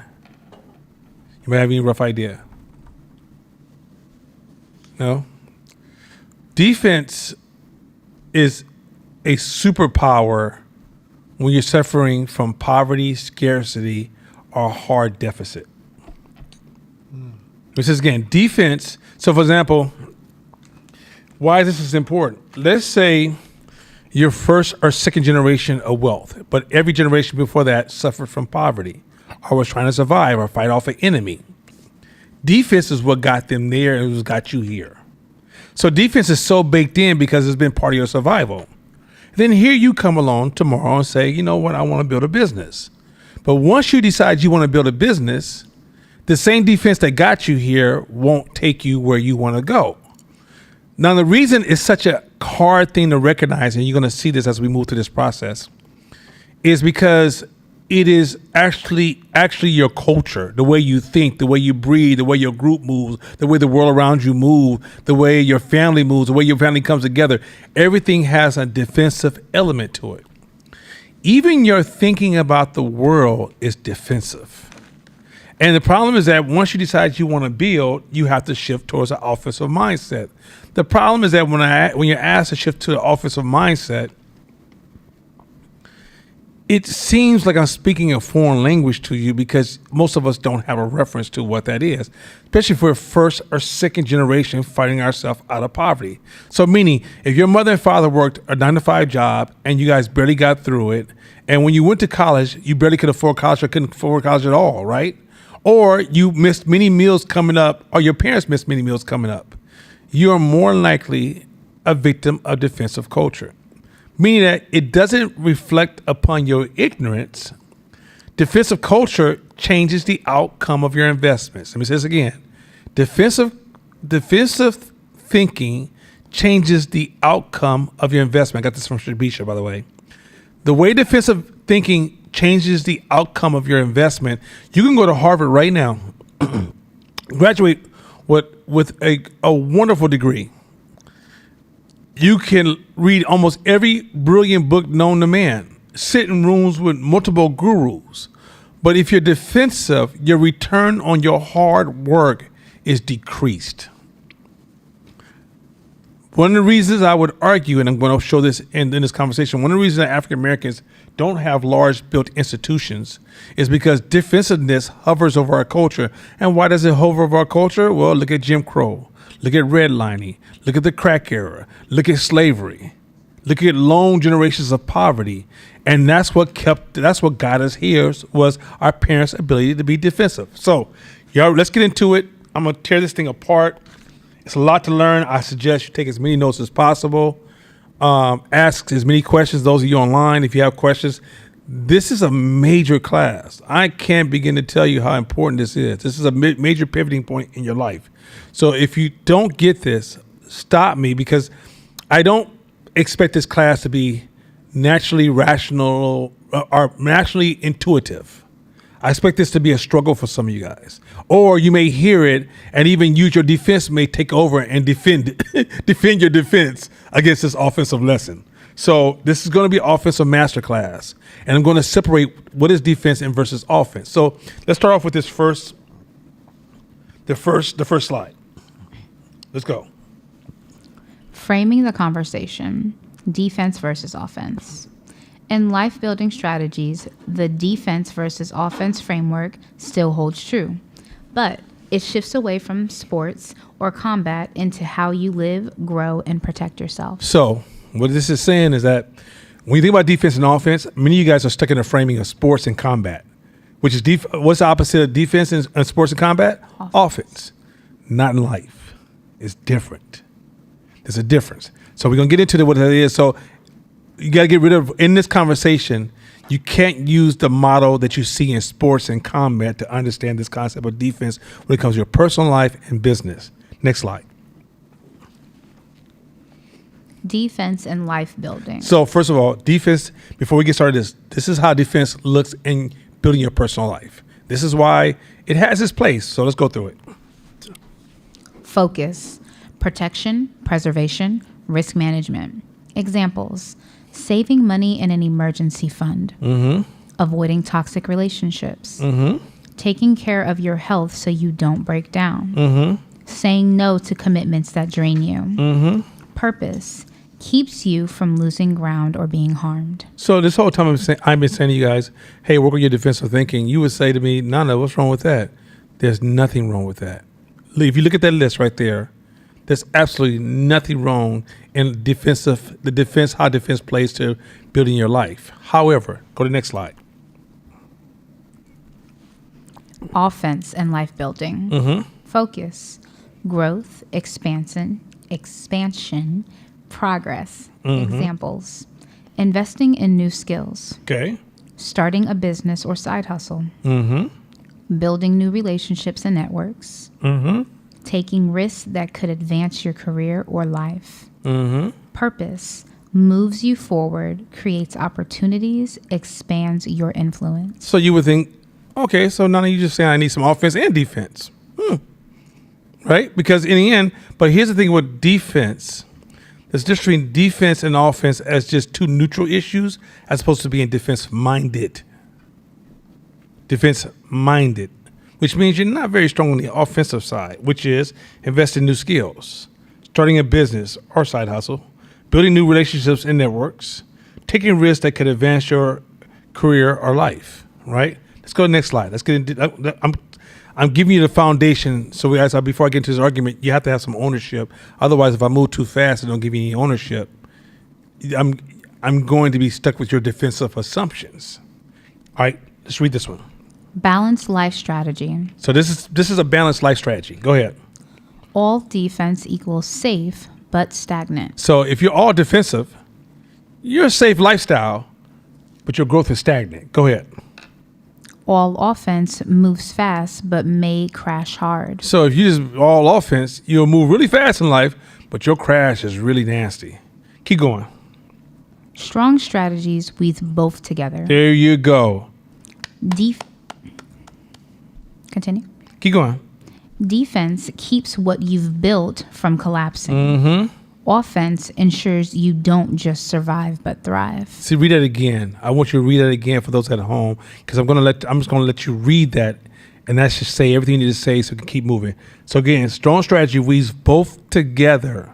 Go ahead. Defense keeps what you've built from collapsing. Offense ensures you don't just survive but thrive. So this is very important, because this is the balance of offense and defense. When someone's over defensive, you can keep a degree of defense, but it should be led with a healthy offense. Let's keep going. Money example. Defense, insurance, cutting expenses, emergency savings. That's part of business, right? Keep going. And the offense. Offense, investing, launching a business, negotiating raises. The wealthy succeed because they protect downside, defense, while aggressively pursuing upside, offense. So Some people think that when I was talking about defensive minded, I was demonizing all forms of defense. I was trying to show that we're out of balance as opposed to no defense. Nor was I advocating extreme offense. It has to be balanced for it to work. Next slide. In business, defense doesn't equal, or I don't know what the. So the opposite of defense is not offense. Okay. Go ahead. In business strategy, the opposite of defense is not always offense. Defense equals protect what you have. Coca-Cola defends brand dominance with advertising, teaches tech companies patent innovation. Retailers lower prices to block competitors. But the opposite isn't always offense. Growth, expansion, innovation, disruption, attack, strategy. Sometimes the true opposites of defense is creation. Okay, so let me slow this one down so you can get what this is. This is so powerful. This is strategy 101. So it's easy to think, because in sport you see the opposite of defense is offense. Okay, so defensive tactic may be I'm going to lower my prices to beat my competition, right? So would offensive mean I'm just going to raise my prices? No. The opposite of defense in business quite often is creative offense. Creative offense mean that it may not be the opposite to whatever defensively you would take. You would have to have offense is not just the opposite. It is a creative solution that gives you an offensive angle. Otherwise, if you just do the opposite of a defensive attack, it's still defensive. You hear what I just said? If you do the opposite of a defensive attack, it's still defensive. You're still stuck in a defensive loop now, right? In order to get it, so in business, you have your defensive moves. So to defense is to buy insurance. Offense is to not have insurance at all. You guys gonna go with this? So the opposite in business of defense is not offense in business. It's creation. This is important because I'm about to show you one of the most powerful lessons that we've never been taught as black people. I promise you where we're about to go is going to be cold-blooded. Next slide. It's creation. Be creative. Opposite of defense is creative. It's like the Seth Godin thing. The opposite of a good idea is not a bad idea, it's a great idea. It's a third variable. It's a third variable, not just reversing. To reverse an energy. Right. So it's like not going, it's not A or B. It may not just be A at all. Right. So knowing that there's always another variable in business, that's the harder strategy. It's not just doing the opposite. Like if the defense was, we're going to prevent you, well, I'm going to prevent you. Okay. So now you're stuck in the loop. They're going to prevent me. So where are my next options? We're going to get into that in a minute. So go ahead. Let's go to subtle distinctions. Subtle distinctions. Defense equals holding what you have. Offense equals trying to take what others have. Creation equals building something new that didn't exist Did you before. see what that just happened there? This is the trap. Okay. I'm going to speak very comfortably. This is my issue with racism, feminism, and homophobia. Is fighting a defense with a defense, which keeps it in a cycle where, okay, let me make it really simple. I create a game. Let's say I create a game where everybody has to be built just like me. And you get in the game and you feel treated unfairly. Not realizing, just create another game. Right. See the power of creation? The problem is that a lot of us are fighting within a game that we have the choice to change, but because we're defensive, we're stuck in a game that we weren't supposed to win. But the world says you can have multiple games. But you can't even see the thinking of multiple games because you're so defensive, you are tunneling their game. Right? So for a woman says, that's not fair to me as a woman. Yeah, because you're playing my game. Create your own game, and guess what's going to feel like to me? Unfair. So the opposite of offense, the opposite of defense is not offense. It's, once again, so if you go back to reading that list, it says, defensively, I will say, I'm trying to hold on to what I have. So offensively, your response would be, so I'm going to try to take what you have. That's not a good space. The third version would be building something that didn't exist before. That's a creation. So the opposite. So you can see the opposite to that defensive thing of trying to hold on to what I have. I'm not attacking my competitor. I'm trying to build new market share. But if I'm just fighting for that back and forth, that can actually destroy your business as a whole. Look what happened to America's budget when it was fighting Russia. It was crazy. As opposed to, we're gonna move past you. We're gonna go beyond you. To the point that I'm not in the same game as me. Go ahead. So look at the biggest winners were who? Apple, Tesla, Netflix. Don't just attack competitors. They create categories. They create their own categories. There's hella categories sitting in our communities right now that we can create tomorrow, but we would never create those new categories because we're too busy trying to respond to a defensive response to a perceived defensive attack. Go ahead. So real quick, would you say that offense is more like you're competing, whereas defense is like you're preserving your position? And like No, all of it's competing. Defense, offense is all a form of competing. Mm-hmm. It's how you compete. And what the argument is that offense, quite often in business, is I'm just responding to you by doing a counter to what you do. And in business, a lot of times the opposite to defense is coming with a creative solution. Like change the game. You have different options.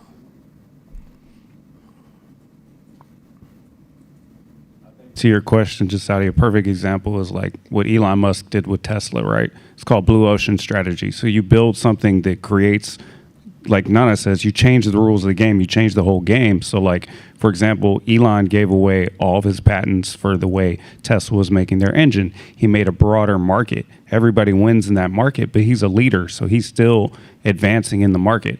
Another thing they did was they created all the electric charging stations. 100%. Opened up the market again. Then they said, sure, we'll adapt to any car that's electric that you want to have your adapter. You can use our stations. Blue ocean. So everybody wins, but I'm still the leader in the competition. That's the opposite of off. And too many of us are trapped in defensive loops because we're defending ourselves against something we feel we're under attack, and we're defending ourselves and don't realize that as we try to implement our offense as entrepreneurs we're building a defensive solution to another to a perceived offensive attack, when really we should be building a creative solution. Next slide. I'm gonna go further into this. Keep going. Next slide. Reversing defense is not offense. Mm-hmm. Defense, protect what you already have. Reverse defense, still reactive, not creative. So anytime you reverse defense, you're reactive, which means I'm making it simple for you. If me and Scott are standing across the street and I said, fuck you, punk. He said, fuck you. And we just started throwing back and forth harsh words towards each other. To the observer across the street, we're the same. See what just happened? So in order for us to go to the higher level, he says, whatever, I have to have a creative different third angle. But if I directly respond to him, he's now trapped me into his defensive loop. And so in business and strategy, I can destroy you if you just keep responding to me. Matter of fact, if you watch advanced sporting games, they're trying to counter as opposed to just respond, right? If I can respond, then ultimately I'm still controlling you. So if I'm in a game of competing with you and I want to establish my own position in the market, I can't establish a position if my whole sole purpose is just to copy you and respond to you. You will dictate. I naturally start to tunnel because ultimately I'm thinking within the guidelines that you set forth for me, as opposed to seeing the opportunities that possibly exist for me. That's pimping. Come on, man. It's framing. It's all that shit. Come on. All right, keep going. You okay, Chicken? I know. Okay, I won't tell no jokes. I'm gonna be stupid. Important reminder that mindset is useful to preserve value, but it can blind you to growth. Thank you. Next slide.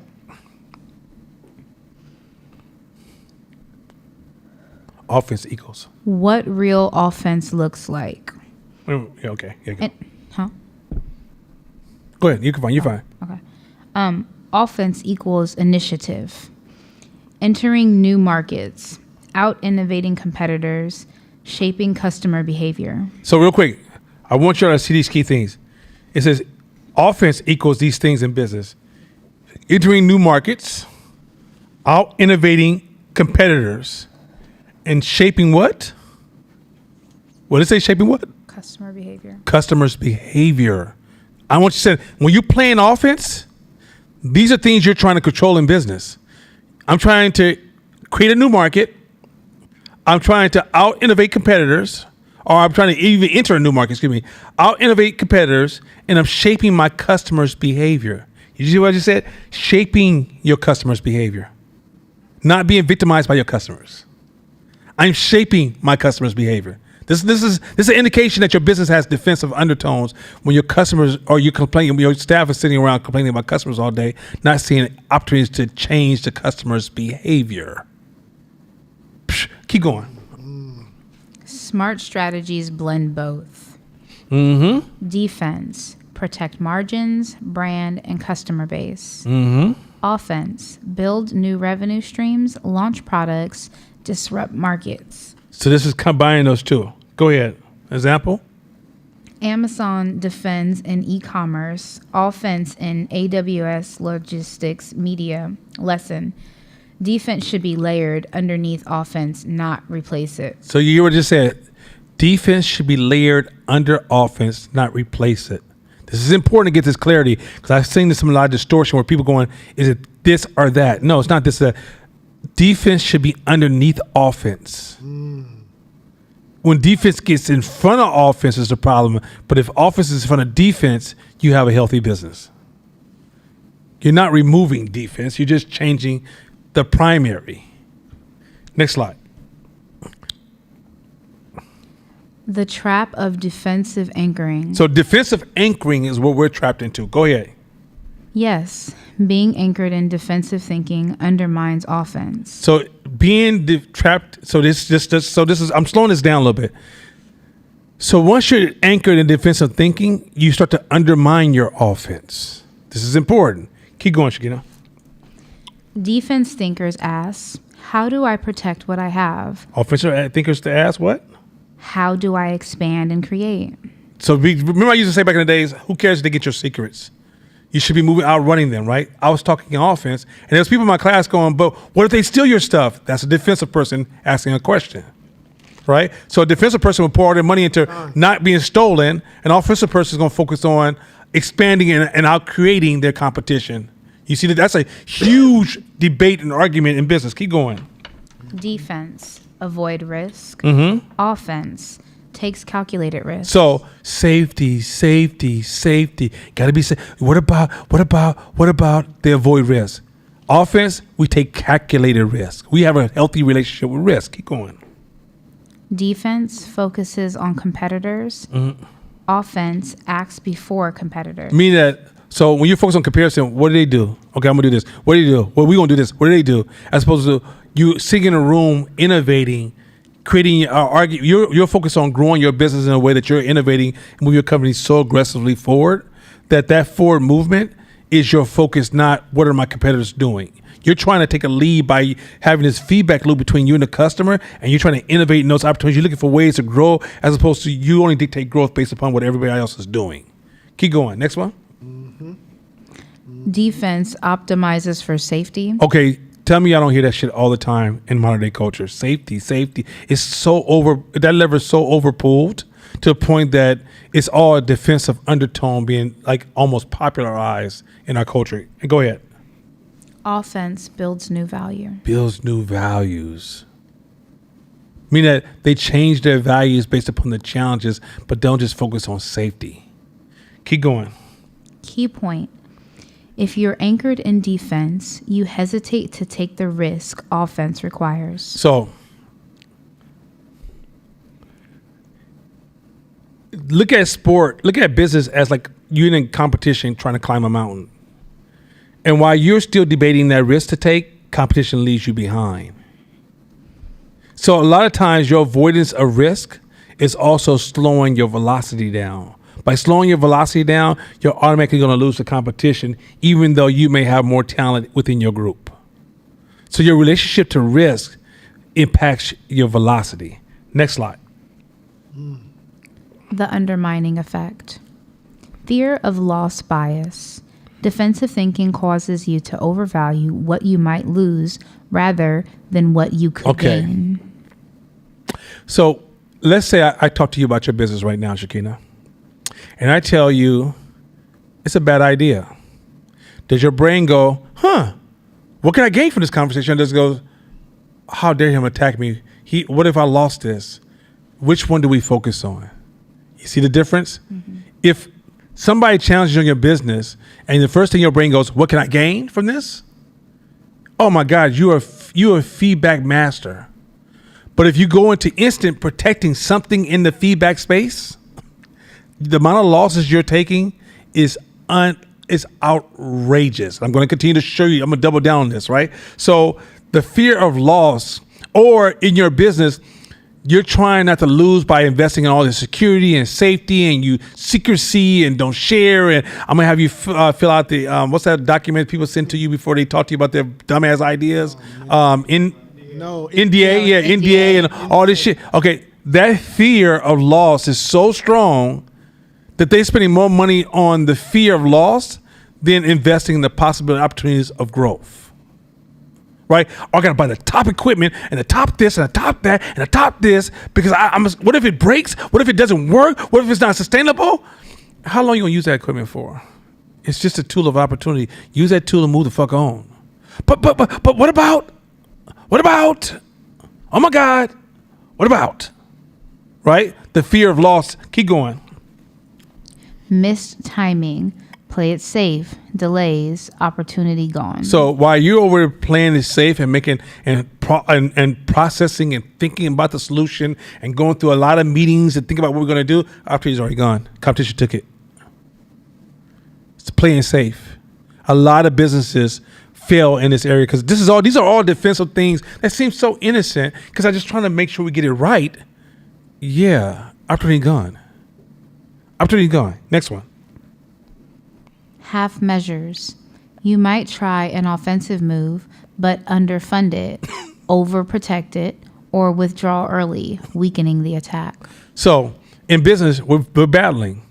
You come with a great idea, but you fund it so weak that you give a glimpse to your competition that takes it, put real money into it, and you're like, I had that idea first. Yeah, but you underfunded it. You overprotected it. You were so busy, I'm not going to talk to anybody about it, so you didn't get a chance to enhance it by having feedback. Or you started to withdraw early because you thought, it's going to take a long time, like 2 or 3 years. I don't know if I can wait for this. And the company that waited 2 or 3, the company that continued to stick with it, invest in it, communicate around it, they now move forward because their investments in it and they were able to capitalize on it. Sometimes we will hire the cheapest employees, cheapest vendor, cheapest services, cheapest that, but won't have the best outcomes. That's defensive. Hey, real quick, Chat GPT, that podcast I think we listened to, that's 11 years ago. Oh yeah, and it was the most rudimentary, basic, dumb idea. Nobody really believed in it because its abilities levels were so low, and they just stuck with it. That's it. Yeah. That's it. A lot of times our defense stops us from investing in good ideas because we're looking at the idea from a defensive lens as opposed to an offensive lens. We're thinking about how much money we're going to lose as opposed to what we can gain. Right? Investment has to be thought about it's a balance between the two, but a lot of times we get over anchored in the defense of it. I remember when I first tried to get in the stock market, my defensive part of my brain tried to tell me, well, what if you lose all that money? Yeah, but you're losing money by just sitting in the bank, bro. You don't get to live in this life safely. That's a defensive approach. Offensively, if you get in the stock market, that's an offensive act. Those of you get in the stock market trying to be defensive, you're going to lose. You're going to make all the wrong decisions. You're going to move your money at the wrong and right time, all the wrong times. You're going to make you're going to, like the volatility of the market, you're going to try to control it. You can't. The way you control it, you want to look at it every day as if you looking at it, it's going to change it. Right? Like there's just so many defensive things you do in business that when you will half measure, you'll underperform in many areas because of fear of failure. So you might start a project and you'll half-ass do it because you fear it might not work.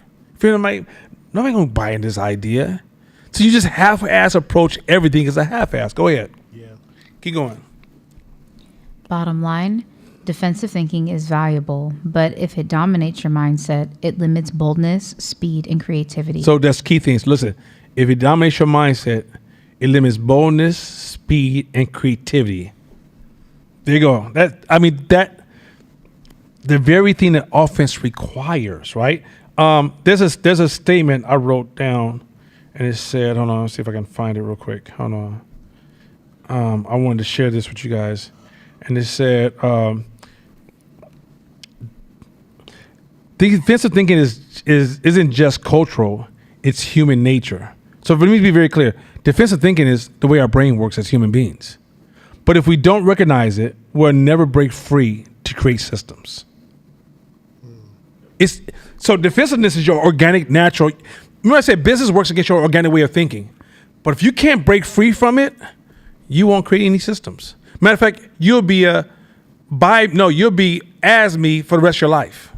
Because in the end, you can't break out the system. In order to get to the point where you're creating systems where it's going through me, you got to come out of the defensive space.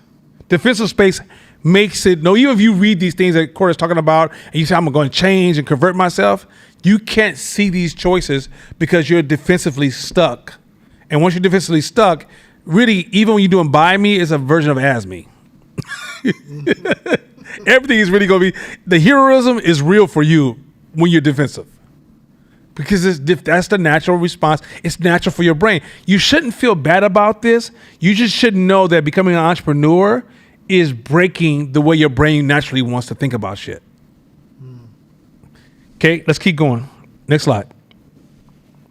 For minority and disempowered groups, defensive anchoring can be a major factor preventing doing for self. So this is real quick.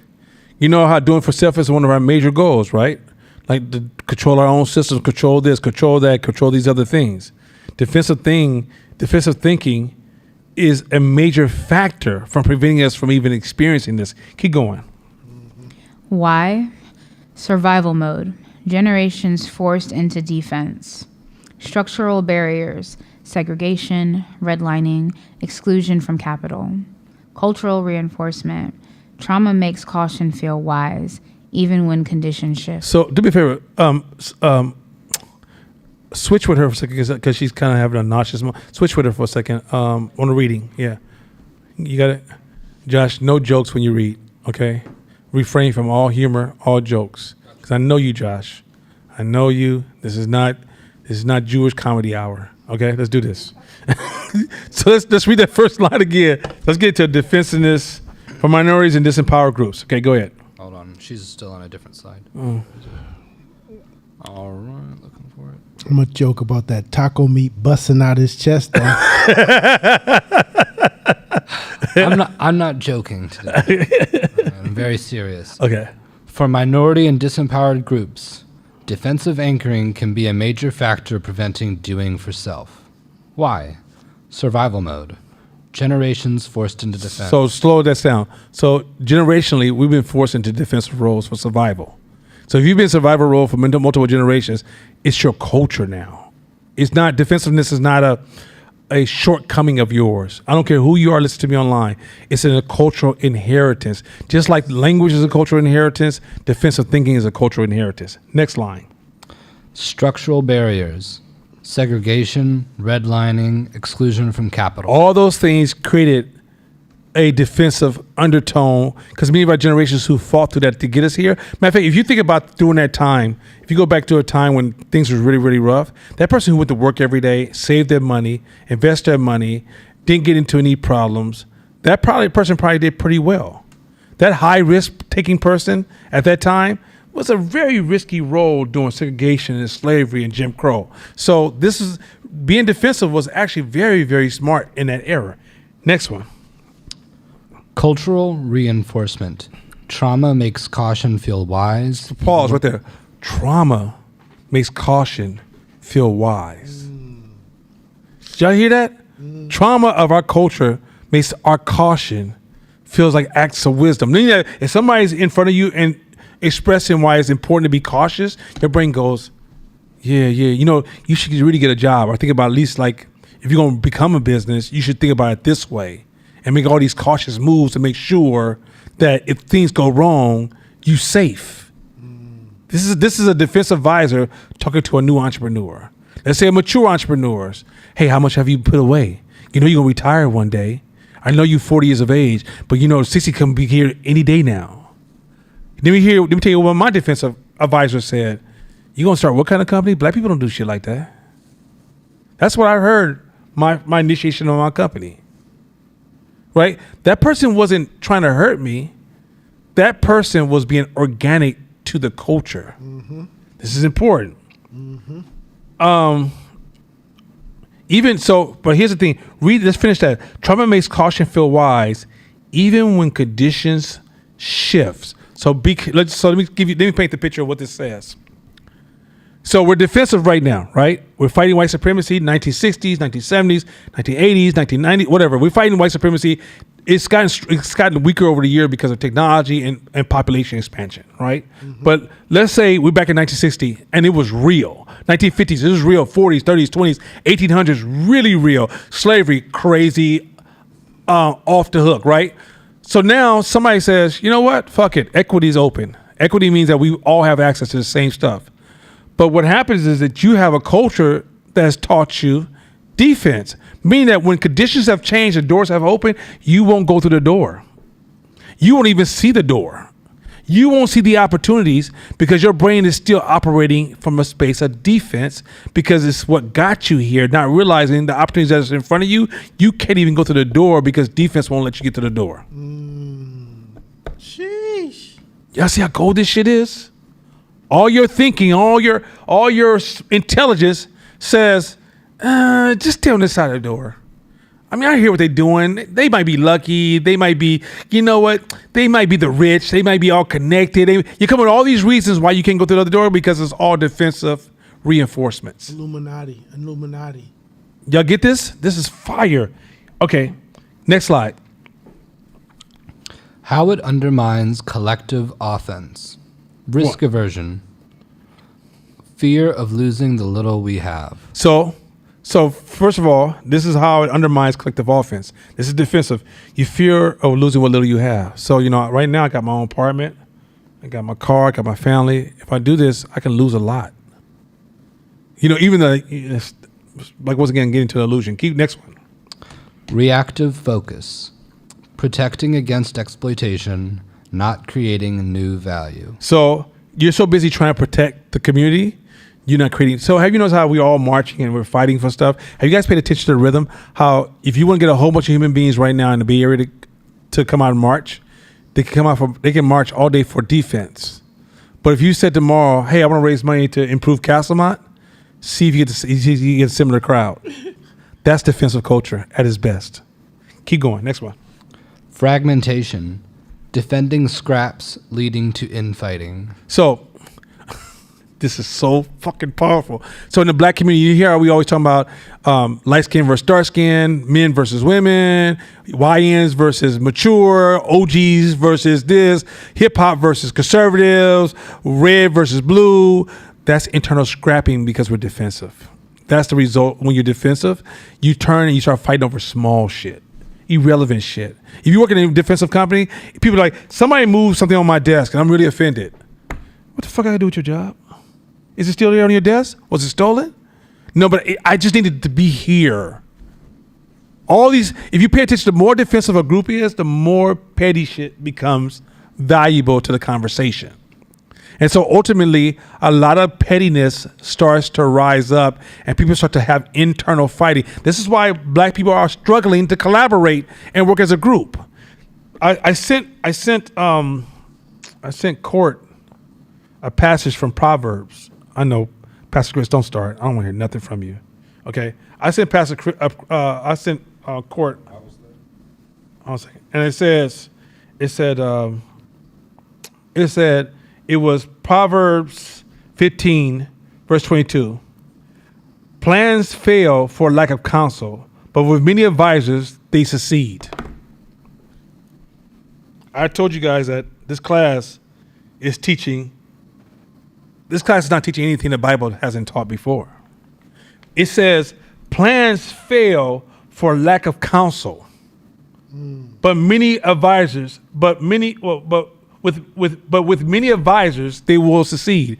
How are you going to have advisors if we're all bickering over small shit? This is defensive culture. What it's producing, it becomes a toxic culture, a toxic ecosystem that undermines success on multiple levels. Keep going.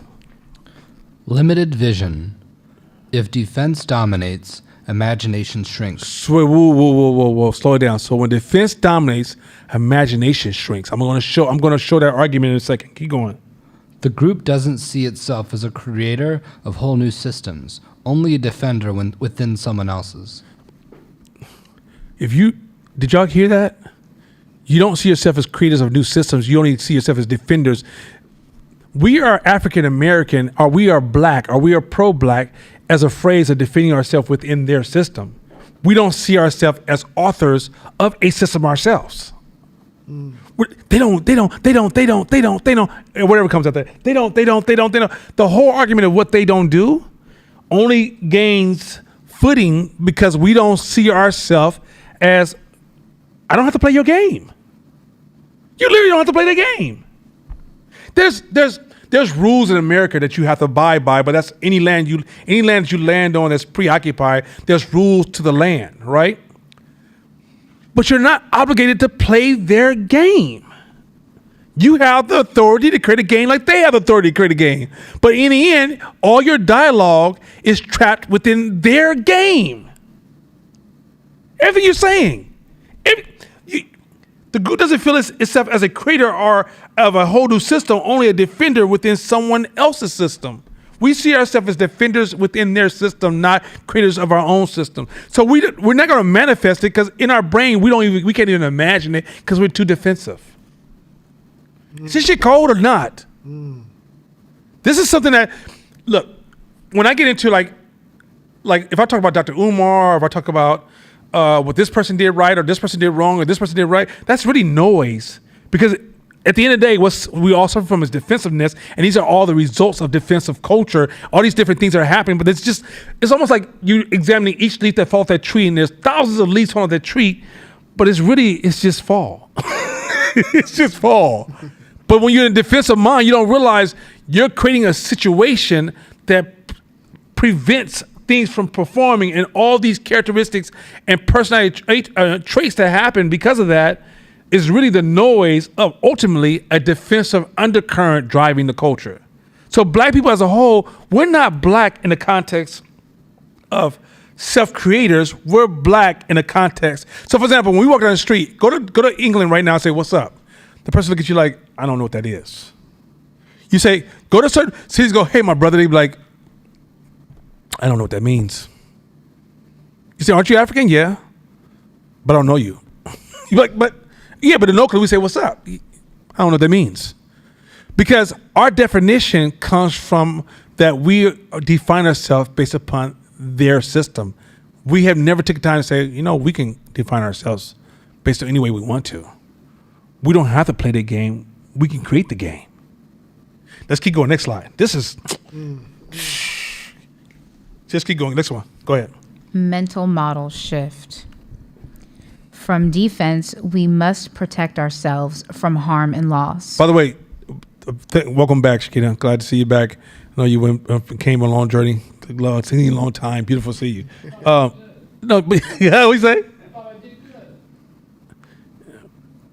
Okay, so anyway, no, you did do good. You did do good. But good to see you back.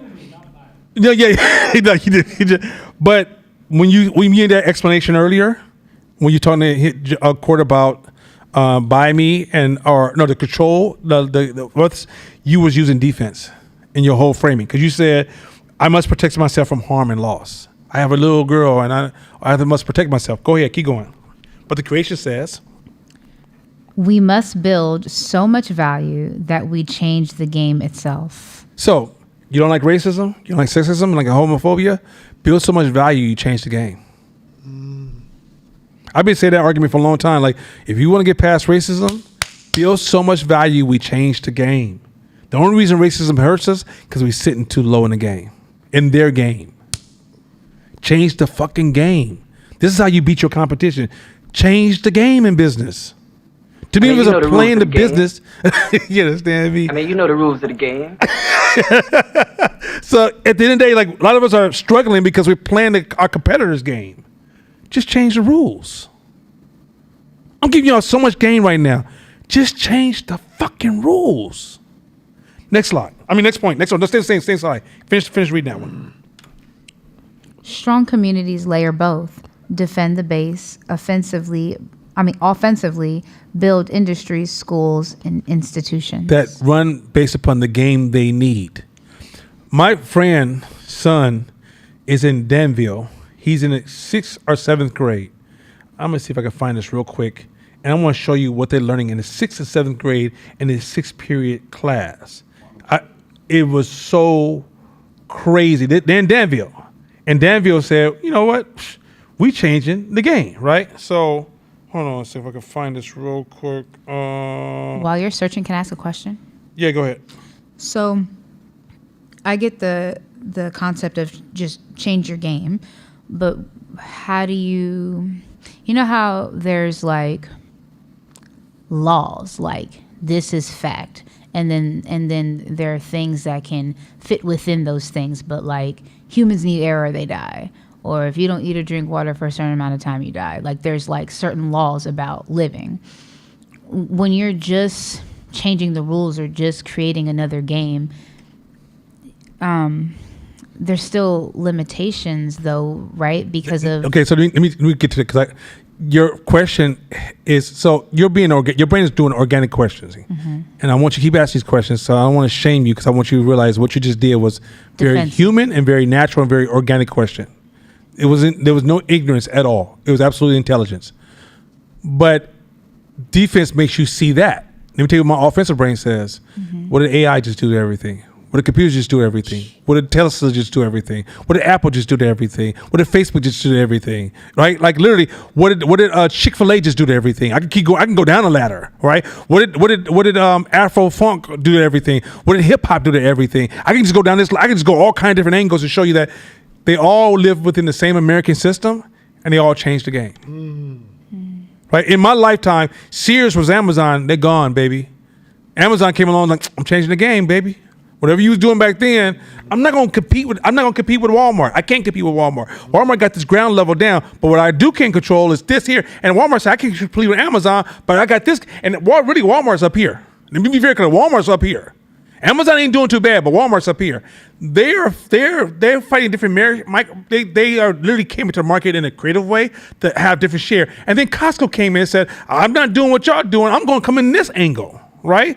Right. And then Trader Joe says, you know what? I'm not even doing that big ass warehouse. I'm coming this angle.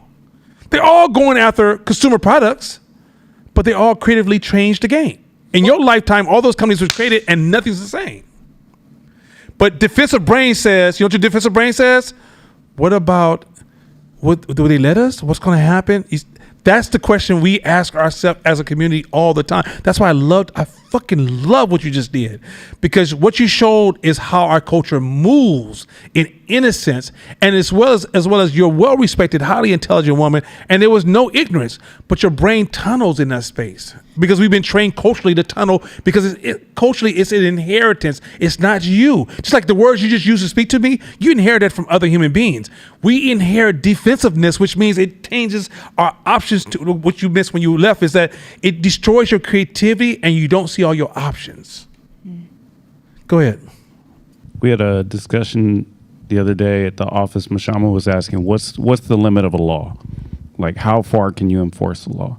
We had this big debate, and I was like, as far as people value it, if they don't see any value in that law, it goes. It goes. But also, I want to say that laws are only based on value, and and data is only based on value. We have no comprehension of what reality actually is. We could think that humans can only live for 90 years. We might find out next year through AI or something that humans can actually live for 300 years. All information is not static. It's all dynamic based on our values and how we want to move. And that level of thinking is not open to you if you're defensive. It never, you won't. It's almost like you're in a library and you only can go in a small room and there's a big ass fucking warehouse of information over here, but you don't have access to it because you're defensive to let you go to the same. You develop path dependency going to the same room time and time and time again. So of all problems, you use the same kung fu move, the same kick, the same duck, and you don't realize there's all these other fucking arts out here. You don't even know it exists because in defensiveness, your brain just goes narrow.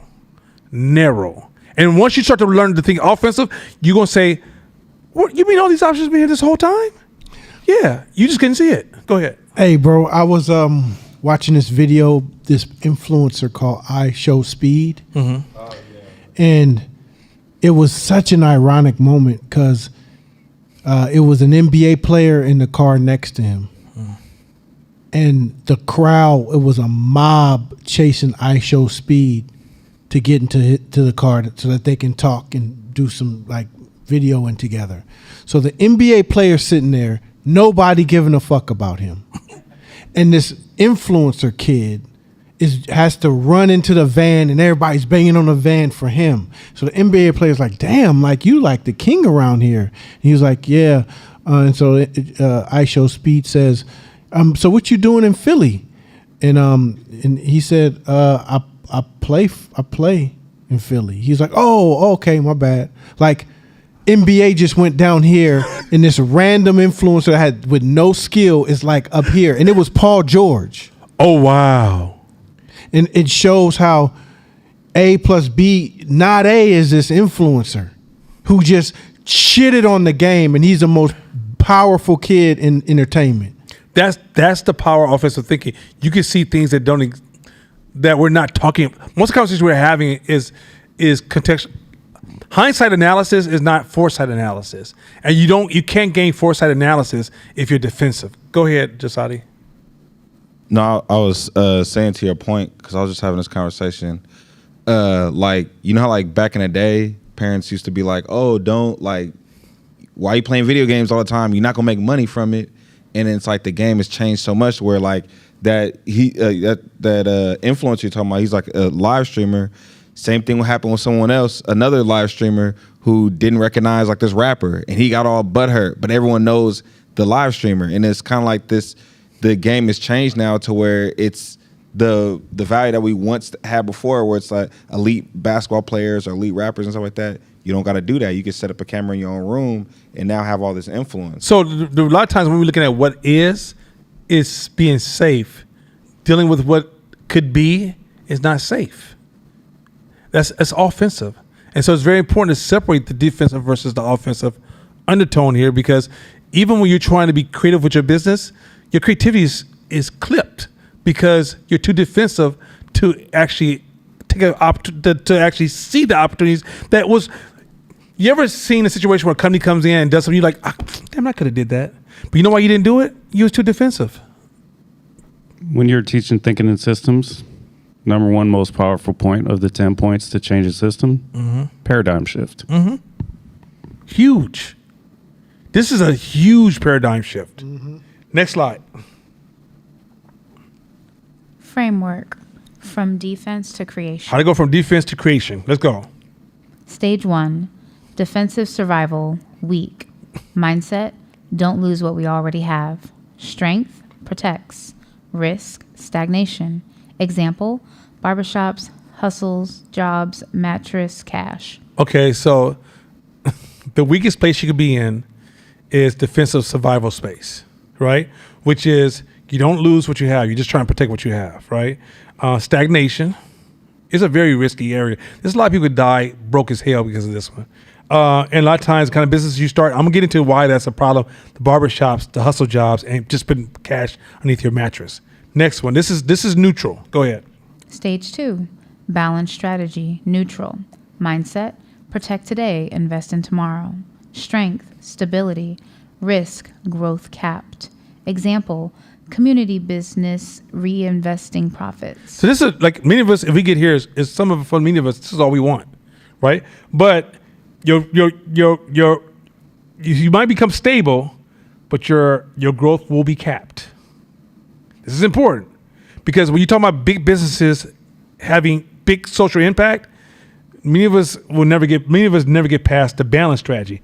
Now let's get to offensive creation. Go ahead.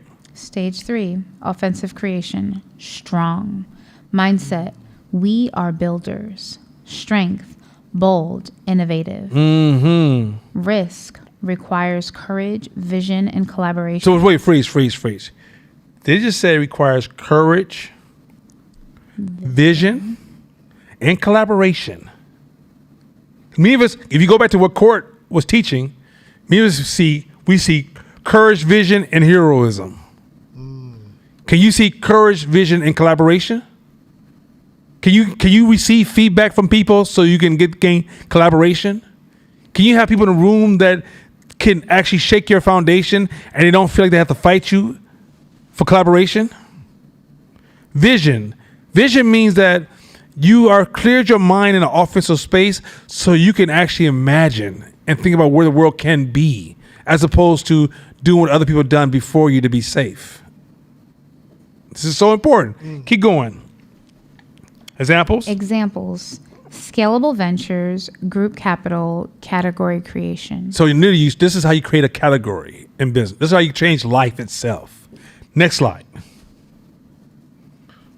These are some questions you should ask yourself. Defense. What am I protecting and is it worth it? So first of all, if you always defend yourself, what are you protecting? I had a lot of people argue with me. I'm like, what the fuck are you protecting? I called somebody about a product they had, and it's one of my old students. I called them and say, hey, you're having positioning problems, and you're becoming distracted because you're putting your ego in front of your product. That person wrote me the meanest letter and said I was toxic masculine. I attacked them and I hurt them. What were you protecting? Were you protecting that low profit, that low return on your investment? Is that what you're protecting? Over the possibilities of where you can go? Think about this. You're defending yourself, and I know you're not making money. What you defending? How in the fuck can you even use the word of defense when your bank account doesn't say what you wanted to say? When you're not moving in the community where you want to move. So what are you defending? Next one. Balance. How can I defend today while investing in tomorrow? So a balanced way of moving is, how do you defend what you, for example, if you build a company up, how do you defend your growth? I mean, like investing, put your money, like how do you make your money make money, right? While still investing in tomorrow and how to grow, right? So like, for example, if I have a big win in business, what I see is what is my next possible big investment in business? Not how do I take this big win and then have more money in my bank and go buy me some more shit, personal shit. See the difference? Because I realize that I'm investing in tomorrow to be able to play a different game while still protecting losses by being, which Chanel tell you, I protect my losses. But I'm also investing in possibilities for tomorrow. Keep going. Creation. What can I build that makes defense unnecessary because I've changed the game? What can I build to make defense unnecessary because I changed the fucking game? You can't stop human beings from coming for you. But can you outbuild them to the point that even if you try to attack me in this industry, I'm too far in front of you, dog. I'm moving at a rate even if you just took one of my ideas and exercised it, if one of your employees who worked with you for 5 years learned your trade secrets, if they finally decided to build a company similar to yours, you moved on so fast and so aggressively and evolved so fast that they're already going to lose because they just can't catch you. That's a whole different and you created path dependency from your clients. I mean that your clients have come to you so much for this path of dependency that even if your competition opens up with a better product, they're so loyal to you that even when your competitor opens up, it gives you a chance to even capitalize on their innovation because you got path dependency. Oh man, I don't think y'all guys get this. No. So for example, Nike has path dependency. A lot of people just buy Nike just because that's what they've been buying on their whole life. Let's say Adidas or a Cloud or New Balance come out with a nicer shoe. Nike has enough time, a certain amount of gap to go, oh, y'all like that? Nikes. And I take my market share back. Done. I changed the game, baby. I changed the game. I wish y'all knew what shoes was like before Nike. I don't even want to know. Nike. next. That was a good one. That's like my daughter. I don't even want to know. All right, next slide. Let's go. Defense shapes business type. So here, where I'm going to disrupt everybody right now. If you washing dishes, stop what you're doing because I'm going to piss a lot of you off. But guess what? This is the ultimate defensive dialogue. Let's do it. Defensive mindsets don't just affect how you run a business. They shape which business you choose to start. Whoa. So the business you started, I told Kaja last week, I said, I'm going to show you how defenses even chose to help you shape which business you chose to run. Let's do it. Why? Oh, for clarity, do you want me to go back and forth like why and then examples, like read bullet point, or do you want me to read all the whys and all the examples? No, just go. Go back and forth. Left, I think right, it's back okay. and forth. Yeah. Great. Why? Defensive thinkers look for what feels safe, familiar, and low risk. Low capital, low scale hustles, cleaning services, food vending, reselling goods. Okay, I want you to tell me if you don't see the black community as you go through this. So first of all, they think about what feels safe, familiar, and has the lowest risk when they start their business. A lot of people do this unconscious. It's almost an automatic subconscious calculation. So then they started cleaning services, food vending. I'm gonna sell food products, or reselling goods. I'm gonna get goods from you and they're gonna resell it to this other person and make a profit. Next one. They copy what already exists instead of creating something new. Ooh, go ahead. Safe trade professions, plumbing, barbering, small retail shops. So these are the kind of businesses we choose. Now I'm gonna show you where I'm gonna go with this because I don't want you. Some of you guys gonna get pissed off, but just stay with me. Stay with me because I'm gonna get you somewhere. Go ahead. Next one. They focus on cash flow survival rather than scalability. So you focus on how much money can I make as opposed to how far can it scale. Meaning that right now you might not make no money, but you see the potentials of scaling as opposed to I can get paid this much right away. It's gonna take care of my. That's a huge decision maker. Go ahead. Imitative businesses, t-shirt lines, catering companies, barbershops, replicating what's already been around. around. Keep going. They choose proven lanes, even if the market is saturated. Dependency models, nonprofits dependent on grants, subcontractors tied to one client. You ever see somebody go become a contractor? They have a big ass client. They have no other clients, and they talk about how much they in the business. Defensive. You know, a lot of people. I'm gonna start a nonprofit when I come out of here because they know they can get some grants. It's defensive. I know this is gonna hurt, but keep going. You sadistic. I know it's gonna hurt. Oh yeah, look, I know because I'm trying to get us to the point that I'm trying to get us to the next level. So stay with me. I'm not shrinking you. I'm trying to raise you. Just stay with me. Keep going. Important point.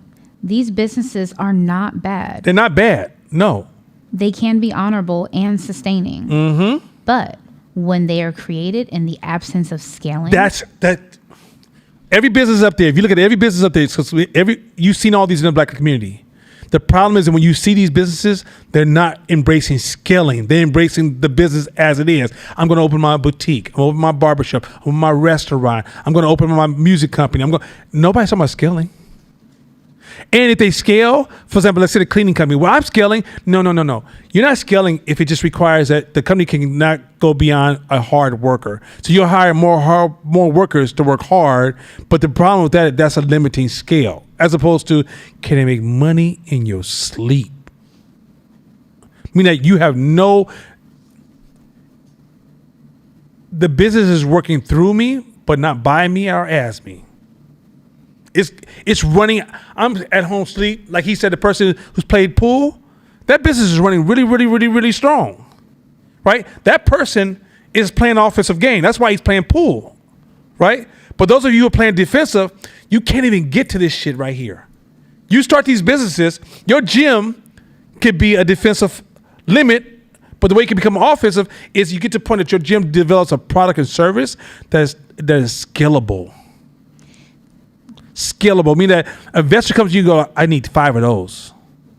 I see right now, you got something right now that I could just drop all over this place, or a product you done created, or a training service, or a clothing line, something you created that can go way beyond you showing up.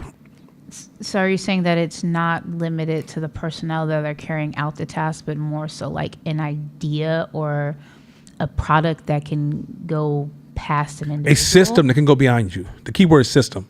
You can build a system whether it's through, and what happens with all these things you just said, the reason we go to these things first, because they seem the easiest on-ramp. They're easy on-ramps. Ask Court how many people came in here with t-shirt companies. It's uncountable. Too many. It's unlimited. Now, can a t-shirt company be amazing? Call Adidas, call Nike, call Ralph Lauren, call whatever. Yes, it can, but they're bigger than that. They built a whole big-ass system. And you know what happens with a system? You lose control. Your face becomes, sometimes people know the company and they don't even know your name exists. Keep going. Let's go to the next slide. Go ahead. Question, go real ahead. quick. So is there a way to create some of these low-scale businesses with the mindset of scaling? Yeah, we're gonna keep going. Just stay with me. Stay with me, okay? Offensive creation shapes business types. Let's get to offensive-minded type creative business. Go ahead. And this kind of businesses, I'm gonna say this just for the sake of small-minded thinking. These kind of businesses that white people create around us all the time. Let's go. Defensive mindsets don't just affect how you run a business; they shape which businesses you choose to start. I mean, offensive. You said offensive. Yeah. That's just what Yeah, it go ahead. says. When rooted in offense creation, the entrepreneur asks bold questions. What problem can I solve at scale? Scalable ventures, tech apps, e-commerce, platforms, media companies. What systems can I build that others depend on? Intellectual property, publishing, software, design, courses, products that can be sold infinitely. Infinitely. Keep going. What new lane can I create instead of fighting for scraps? Assets-based businesses, real estate, syndicates, group-owned banks, investment funds. Category creators, Afrobeats reshaping global music, Afrocentric education platforms, Tesla pioneering EVs. So when you build businesses, are you looking at what is scale up? What is identifying the needs in your community and going, what could I build that would just be unlimited in scale? It has the potential to be unlimited in scale, as opposed to if I could just make a few dollars over here. Remember you used to say this back in the day, you said, when I first started my business, I said, if I could just make this much money, defensive. Offensive would have been, I'm gonna start this business, how big could this be? What's the potential growth of this business? If I don't see a number that's worthy of saying a potential growth that makes sense to me, then what needs to change about this idea, or do I need to change the idea as a whole? Because at the end of the day, I'm not trying to grow a business that has this many limitations. Come on. Offense. Come on. Y'all see how cold this shit is? I feel like fighting somebody right now. Tell me in the community you don't see, tell me in the community you don't see defense over offense. Tell me that almost every conversation you hear about business is defensive undertones driving the whole imagination, creativity, innovation, growth, ideas, everything is defensive undertones. So this other company I went to, somebody wanted to co-pack the product and mass sell it. The person says, I'm not comfortable with that because the taste was slightly changed and I don't feel comfortable with this, me being removed from that process. Heroism And defense combined. Offense would have said, I'm not in the business of cooking this product. I'm not in the business of bottling this product. I'm in the business of moving this product in my sleep.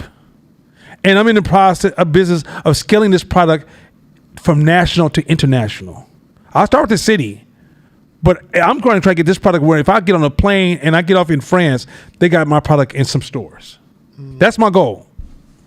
But if your goal is just to make enough to pay your bills, get my kid through school, your choices are, or if you don't believe you could be that successful and you build the business that you think white people will let you build.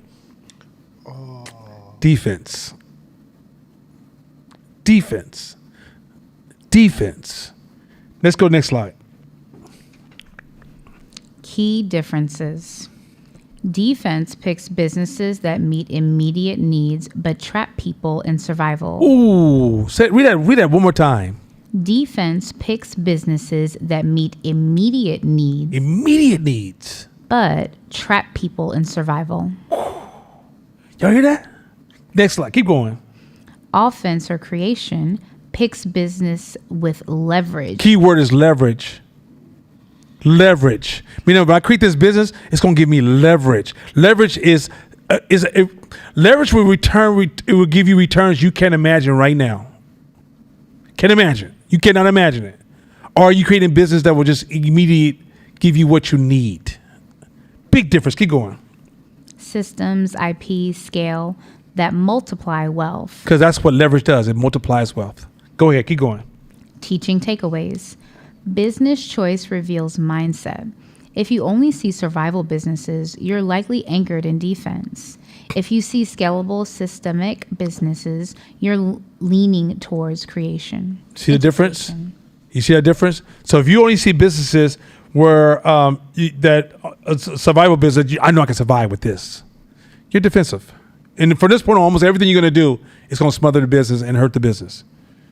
But if you're leaning towards scalable system businesses, you're leaning towards creating your own category. Go ahead. So, like, when you put it in terms of just like the black community, like we see these other, like we see the tech companies, we see like these other things that are offensive creation that have leverage, right? Especially us in the Bay Area, right? We see it front and center. But why is it that we often still go to the defensive? Because once again, it's baked into us generationally. Yeah. It's our okay. In business, you're not a rational actor at all times, and you don't see your own behavior at all times. So if I can get you in a space where you can't see your own behavior and you're making emotional decisions every day from a irrational spaces, your emotional space is triggered to more or less default a defense over offense. So if I say, okay, what's going to be, make a decision. What do you want to need to do? Where should we put this? And if you keep leaking defensive ideas, you may have an offensive want, but with defensive leadership, right? Or your imagination. If I say to you, okay, let's imagine where we can go with this. And let's say remember Shakita said, but what about the systems and the limitations of this? Let's say that's baking in your brain, limitations. What if I don't have enough money? If that defensive language is so heavy in your brain, you'll lose your desire to stick with the game. Or you'll say, I'd be like, yo, you made $20,000, put it all back in. Nah, blood, I put $20,000 in. I just got here. Defensive. Mm-hmm. Like you will I watched Kwame is coming back with a new album, by the way. Oh, by the way, shout out to Little Russell. I like that cat. That Little Russell dude that young brother is a bad man. But anyway, but I was watching Kwame is making a comeback. He was 16 with his first album. I think he's 41 now. He's got a new album coming out. And he said when he got his first $2 million contract after being broke for hella long, he said, I love music so much, I just reinvested back in my industry, which gave him more opportunities, right? What would a lot of people with defensive done when they got $2 million? You know what they've done. Offensively says, no, put it back in. Let's go. I'm sure he said he was constantly fighting for opportunities that he couldn't articulate. They were part of his imagination, but he was able to manifest a lot of them from an offensive approach. A lot of people will not stick with that process because defense will discourage you in the process. Go to the gym and work out right now and convince yourself you're not going to lose the weight. See how long you stay in the gym. Convince yourself that you got big bones and you just meant to be heavyweight because everybody in your family is heavyweight. See how long you stay with that diet. You have to be totally offensive to see physical body change. Once you buy into a defensive mindset, you literally undermine your offensive goals. So just to clarify that, like, it's deeper than just having black folks having ownership in those positions. It's more just of a generational mindset change. For that type. Because the ability to keep those things, okay, business is a game of attack. So You know the way I know you're a weak person is you keep referencing racism, sexism, or homophobia as a reason you're not performing. I know you're weak. I don't say it to people, but I'm gonna say it right now. I'm put it on record. I know you're weak. So next time somebody call me sexist or whatever, or racist or whatever, I know you're weak. You know why you're weak? Because you're missing opportunities of growth. If you go in a competition, I whoop your ass. You might be in the wrong game. You might be playing the game incorrectly. You might not see the move. Whatever. It's an opportunity for you to learn. But if you just default and just ignore that whole learning opportunity and default to they're just being racist, and that's it. That means you're missing all these opportunities for growth. That means you're weak. So a lot of times, a lot of our people are building shit, but we're not keeping shit for a long time because defense is like this virus that's growing inside of our company and eventually consumes our company and destroys us. And defense is also an invisible ceiling that even when we're growing, we're stopping here. We're not going past that point because we're too defensive. In order to go past this point, we're going to have to become offensive to get past this point. Meaning that we have to lead with offense and have defense in the background, not lead with defense, to be defense mind anchored. Being defense anchored is a problem. Not having offense and defense, which I taught earlier. You can have offense and defense, you just can't be defensive anchored. And defensive anchored, what is your first response when you run across a crisis? Is it offensive or is it defensive? If you notice that you constantly have a defensive response, you're a defensive anchor. Doesn't mean that defense is bad. It's just that you're using defense as your only go-to tool. Let's get into this defensive mindset. Let's go. Business choices, defense versus creation. Defense mindsets. Local service shops, Move the hustles. slide, Josh. Okay. Yeah, go ahead. Local service shops, hustles. So hustling is defensive, by the way. You know that? Hustling is defensive. Hustlers out there, I'm hustling out here. They're very defensive. It's a defensive trait. Go ahead. Trades, imitative models. Mm-hmm. Dependency on grants and contracts. Dependency on grants and contracts is defensive. I'm going to get into the alternative in 1 second. Keep going. Compete for scraps. We're fighting for pennies off the table as opposed to realizing we can actually create the fucking table. Offense. Go ahead. Scalable ventures and platforms. Intellectual property and media. Asset-based, group-owned ventures. Create new categories, redefine markets. That's offense. Let's go next slide. Okay, got two of the same. Okay, so let's get into like these different defensive versus offensive. Okay, so let's get into a defensive business and offensive. We will keep going. I'm gonna show you guys. This is gonna be an example of defensive businesses and how you can become an offensive business. Somebody just relate some of these to Josiah. Tell them to go back to the slides. So let's go with the first one. Let's go. Defensive business choices.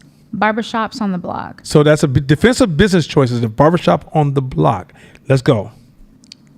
Safe, familiar, steady cash. Serves the community, but limited chairs equals limited income. Whoa. Did you hear that? Beauty shops, barbershops.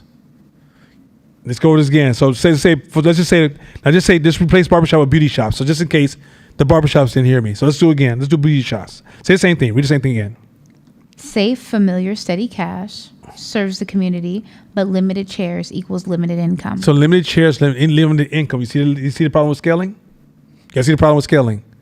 Limited space, limited income. Limited chairs, limited income. You see this stuff? Keep going. When the owner stops working, income stops. Ooh, defensive business. Offensive creation. Let's go. Let's go. Versus offensive creation. Let's go for it. Black-owned coffee brand. Brand, not shop. Brand.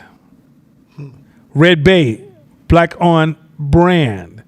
Black-owned brand. It's very important because most people might think they say coffee shop, right? Keep reading. Read this, then ask the question. Still rooted in culture and community. Creates a product that scales far beyond one shop. Mm-hmm. Even while you sleep, your brand is earning. Meaning that your coffee is selling in stores. Your coffee has relationships to different companies. Your coffee is being served on planes, in hotels, in restaurants. You're making money when pretty much you have money coming in from multiple options, but you still serve the community. You see the difference? This is going to change the game. The barbershop will do some nice stuff in the community, but that coffee company, can literally create their own school if they want to. That's a whole different level there. They can pay employees enough money to buy properties in that neighborhood and control the neighborhood. Like that, this is a whole different situation. Let's go to the next one. I want you guys to see this balance. I wish Jasadi was here to hear this balance, but let's keep going. Keep going. Cleaning hustle, solo or small team, immediate cash flow, hard work, little rest, narrow margins. Growth equals hiring more hands, linear exhaustion. So it's called linear exhaustion. You just keep hiring more and more and more people. I got 400 people working for me because I got all these businesses. Linear exhaustion. That will become exhausting, a hell of an accounting challenge. Let's go to offense. Cleaning tech platform creates an app that connects customers with cleaners. Scales without you being in every household. You own the system, not just the labor. You see that? It's the same thing. I'm thinking about cleaning, but I'm thinking about how can I get a system that I don't need to be even in these houses or part of these conversations. Airbnb. I don't need part of these conversations, right? Uber. I don't need to give a ride to everybody. I don't want to have a taxi company. I want to create a software that everybody has to use that's scalable. You see the difference? Let's go to the next slide. Grant-funded nonprofit, reliant on funders or one big contract. Vulnerable if the money stops. Missions tied to someone else's priorities. So your mission. So did y'all read that about nonprofits? Read it again for the nonprofit people online, because we have some nonprofit people who, I know some nonprofit people got mad at me when I said for-profit is stronger than nonprofits. They found that very offensive. So I want to get into this argument about nonprofits, and I'm going to show them the solution. So hit the nonprofit again. Reliant on funders or one big contract. So you relying on funders or one big contract. Sean, talk to them. Keep going. Vulnerable if the money stops. So if the money stops, you don't have nothing. Let's go. Mission tied to someone else's priorities. Meaning that after a while, your company's not ran by what you want to do. It's tied to the priorities of others, because that's who funds you. But let's go into the offensive creation of this. Community investment fund. Pool of capital owned by the people. Money circulates to start businesses, buy properties, and builds assets. Shifts power from survival to ownership. That's a huge difference. That's a different way, a whole different model to think about nonprofits. Next slide. Defensive choices aren't bad, but if we only stop there, we never scale. So once again, defensive choices are not bad, but as far as us having a community and controlling a business and having this equity opportunity type of thing that we talk about, let's stop talking about what the other man's doing, because once again, it's allowing ourselves to see ourselves within their game. Let's talk about what we can do, which is what game can we create? That's where the power comes from. Asking another man to stop being an asshole to you, there's no value to that. Keep going. Creation choices turn the hustle into an ecosystem. Turn the hustle into an ecosystem. Keep going.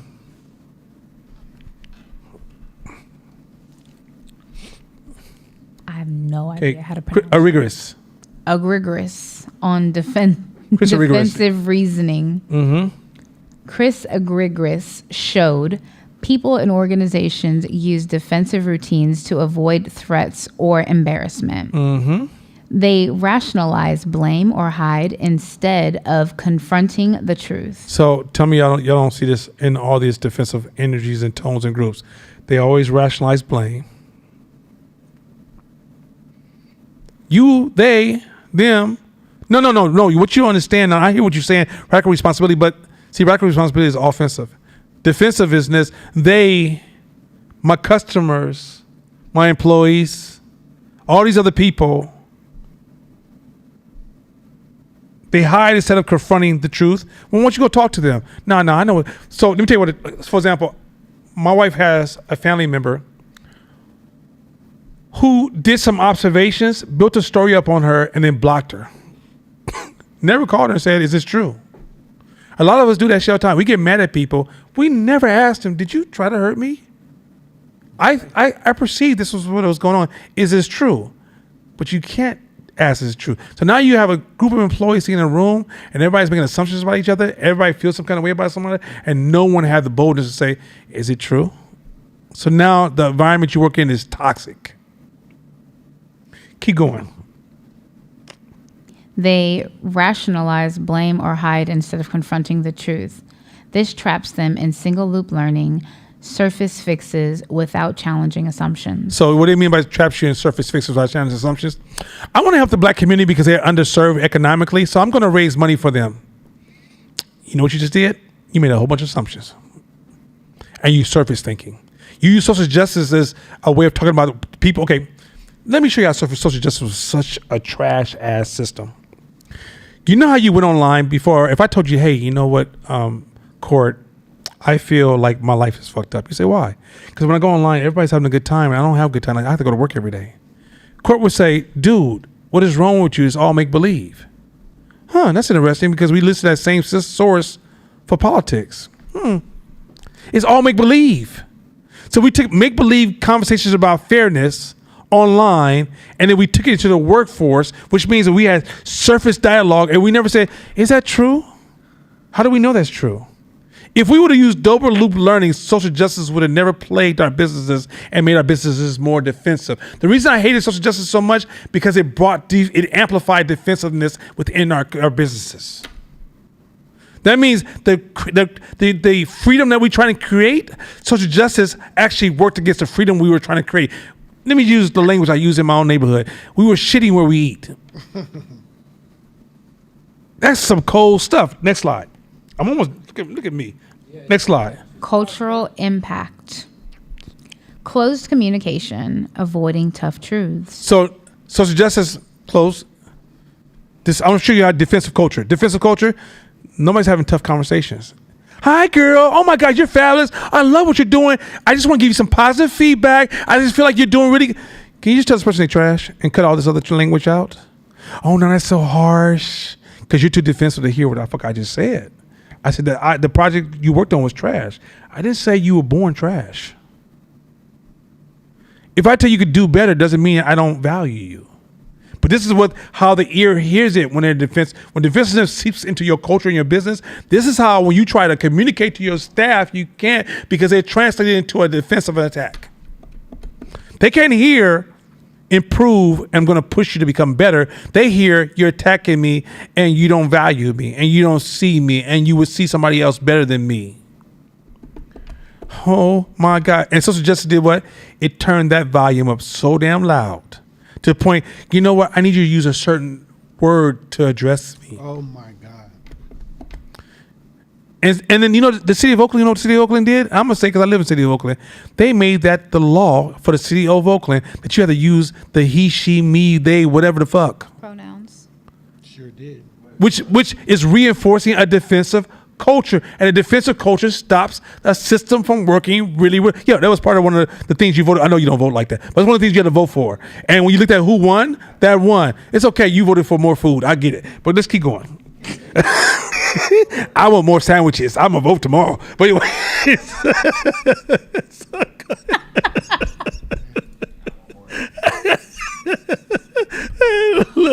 Go ahead. Let's keep going. So double loop learning. No double loop learning.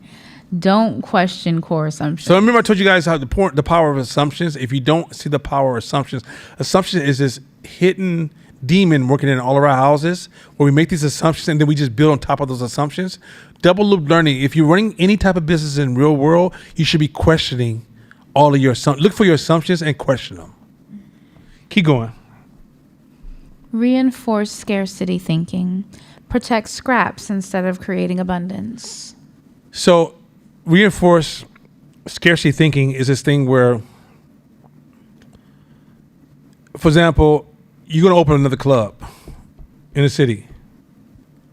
Oh, let me see. You find an industry is already flooded, another restaurant, and then you're fighting over scratch. Then you're saying, well, I'm mad because they opened up a Starbucks across the street and we're already barely making it out here. Okay, you know, the problem is none of y'all are innovating. And really many of y'all need to die anyway.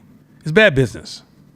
But what happens is then some of us go out there and march for that defensive strategy, not realizing, no, they just need to die. because none of them are innovating. They're just fighting for the same scraps. They're not carving new market share by creating. I just showed you how all these companies were going at the same of consumers purchasing products. They just approached it differently. But if we're all selling coffee and pastries and macchiatos and all the other shit and frappuccinos and ain't nobody doing nothing different, then some of y'all need to die. Hey, I was thinking about segregation when you were saying that. Which one? Segregation. Yes.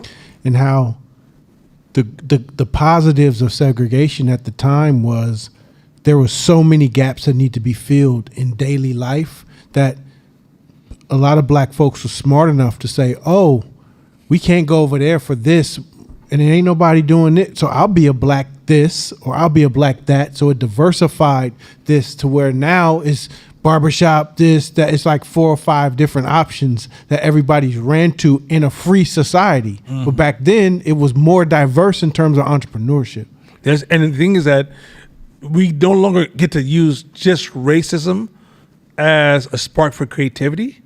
Now you're in a society where each generation resets the playing field for possible new businesses. Have you watched the way the new generation dresses? What they like, what they eat, how they have good time, what time they spend on their phone? Those are all new industries that my industry that didn't even exist in my time. So every time a new generation is born, or a new trend is born, or something happens in society, or new jobs are created, there's new industries being born every day.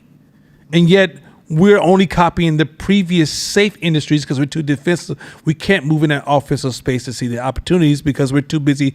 We're trying to sit in an offensive business, but we're constantly looking backwards as we try to move forward. And because we're looking backwards as we move forward, we're underperforming in the race of moving forward. You guys get how cold this is? That it's remember that famous where the 2 fish are swimming by each other and the guy goes, how is the water? And the other fish goes, what is water? But they're both in the water. Offense and defense is the water. If your water's defensive, all your intents are, going back to what Shabisha said, if your water is defensive, then your investments are undermined. Meaning that you invest all this energy into something, all the education, all the practice, all the studies, all the equipment, and get a low return because you're too defensive to get the proper return. How do you think I beat all the photographers in the Bay Area? No, no, please stop it. Stop it. The muscles are true, but that's not the point. He said I had a lot of muscles. I don't want you at home. Let's not focus on my muscles. Let's move forward. But the point is this. but how do you think I beat all the photographers in business in Bay Area? I'm talking about guys who come out of school that were way better than me. They were too damn defensive. I know this one photographer I used to hang out with. I used to look at his pictures and go, my God, this dude's a god when it comes to the camera. He was a defensive. He became a teacher. He was way better than me. He became a teacher, but he was so busy focusing on what couldn't be done and the restrictions and what other people were doing. He didn't like it. And what's not fair and how clients treated him and how this was difficult to overcome. I'll become a teacher at a school and make a minimum. And guess what Donna was saying? Offense opportunity. Offensive opportunity. Offensive opportunity. Offensive opportunity.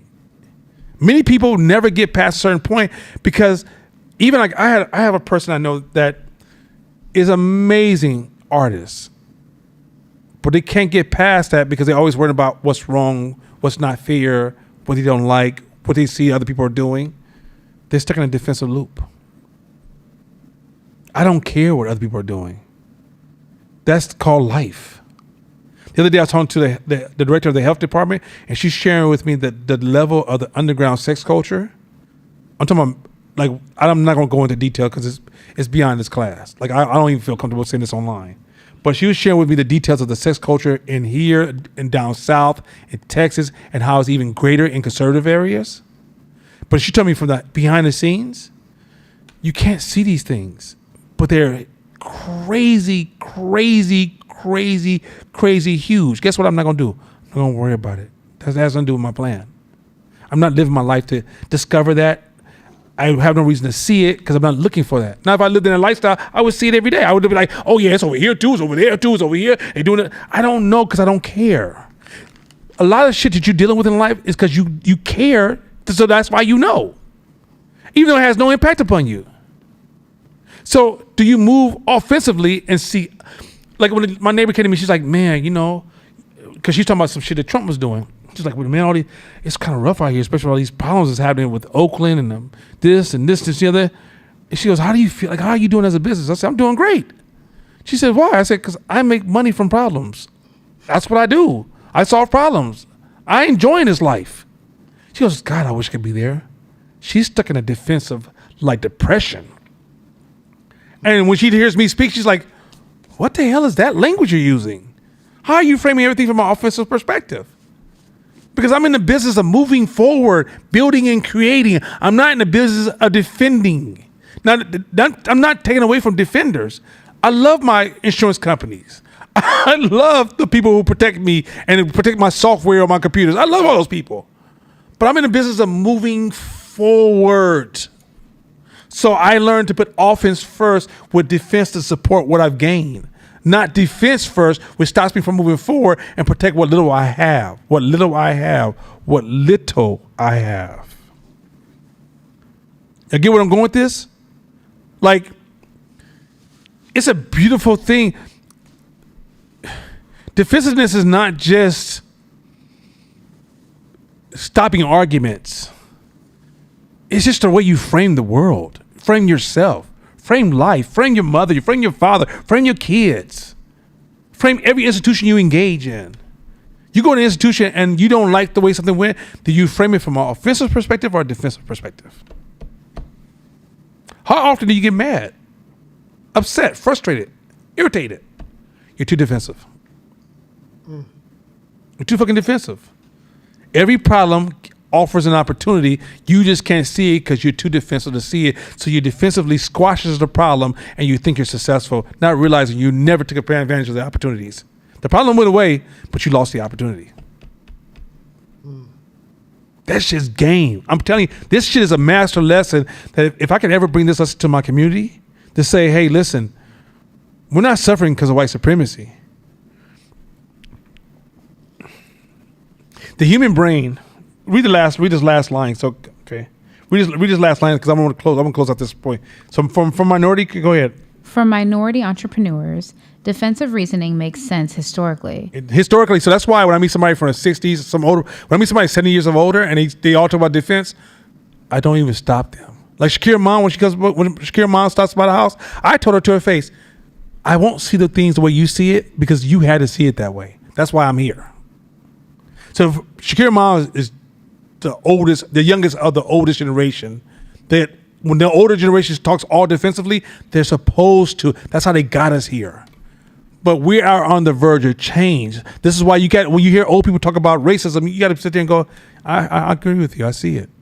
Don't say, well, you know what, but hey, I turn that into opportunity. Okay, you guys are talking two different languages. Your job is to create what they dreamed of. Keep going.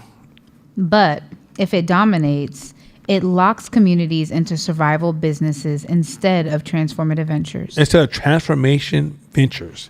Last slide. Takeaway.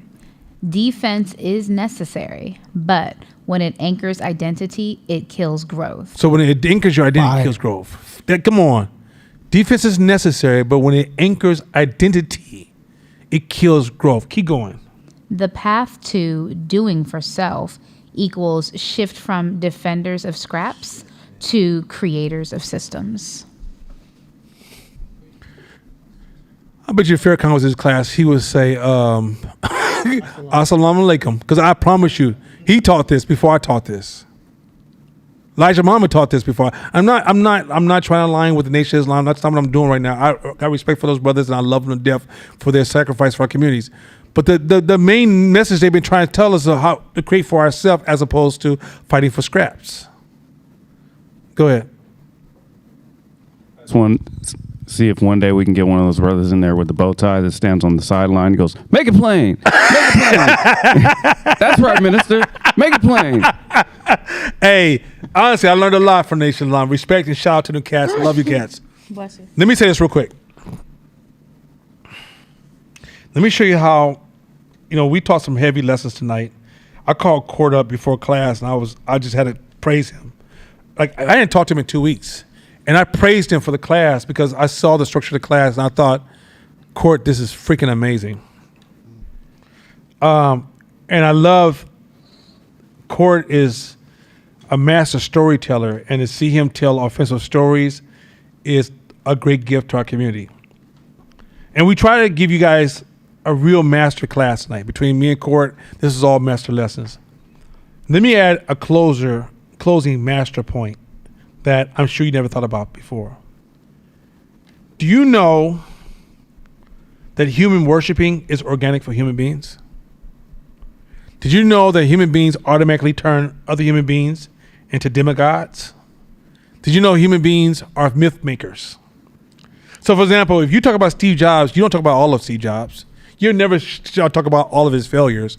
What you will highlight about Steve Jobs is Steve Jobs' greatness and forget his failures. It's called zeitgeist, which is over time, we forget the weaknesses of the people we worship. You will say Edison created a light bulb. He didn't create the light bulb. He created the vacuum system that allowed the light bulb to actually work. You also would never mention how many failures Edison had. A lot of fucking duds. How many duds did Apple have? How many duds did Steve Jobs have? A lot of fucking duds. But as we get further and further away from that man's death, he's the greatest of all times. I watched him do it recently with Kobe Bryant. That was one of the hardest deaths I had ever had to watch, because that was two beautiful people who died that was really on the verge of having huge impact. And him and his daughter, which, as a man with a parent, it hurt. But I watched how athletes changed his meaning slowly but surely. The conversation was having before his death, the conversation having after his death, there's two different contrast dialogues. Don't get no further than that, because I love that man, love everything, love what he gave to society. One of the most painful stories. I think that story hurt me for almost 6 months. So our brain naturally turned things into myths. Myths is when we purify the past.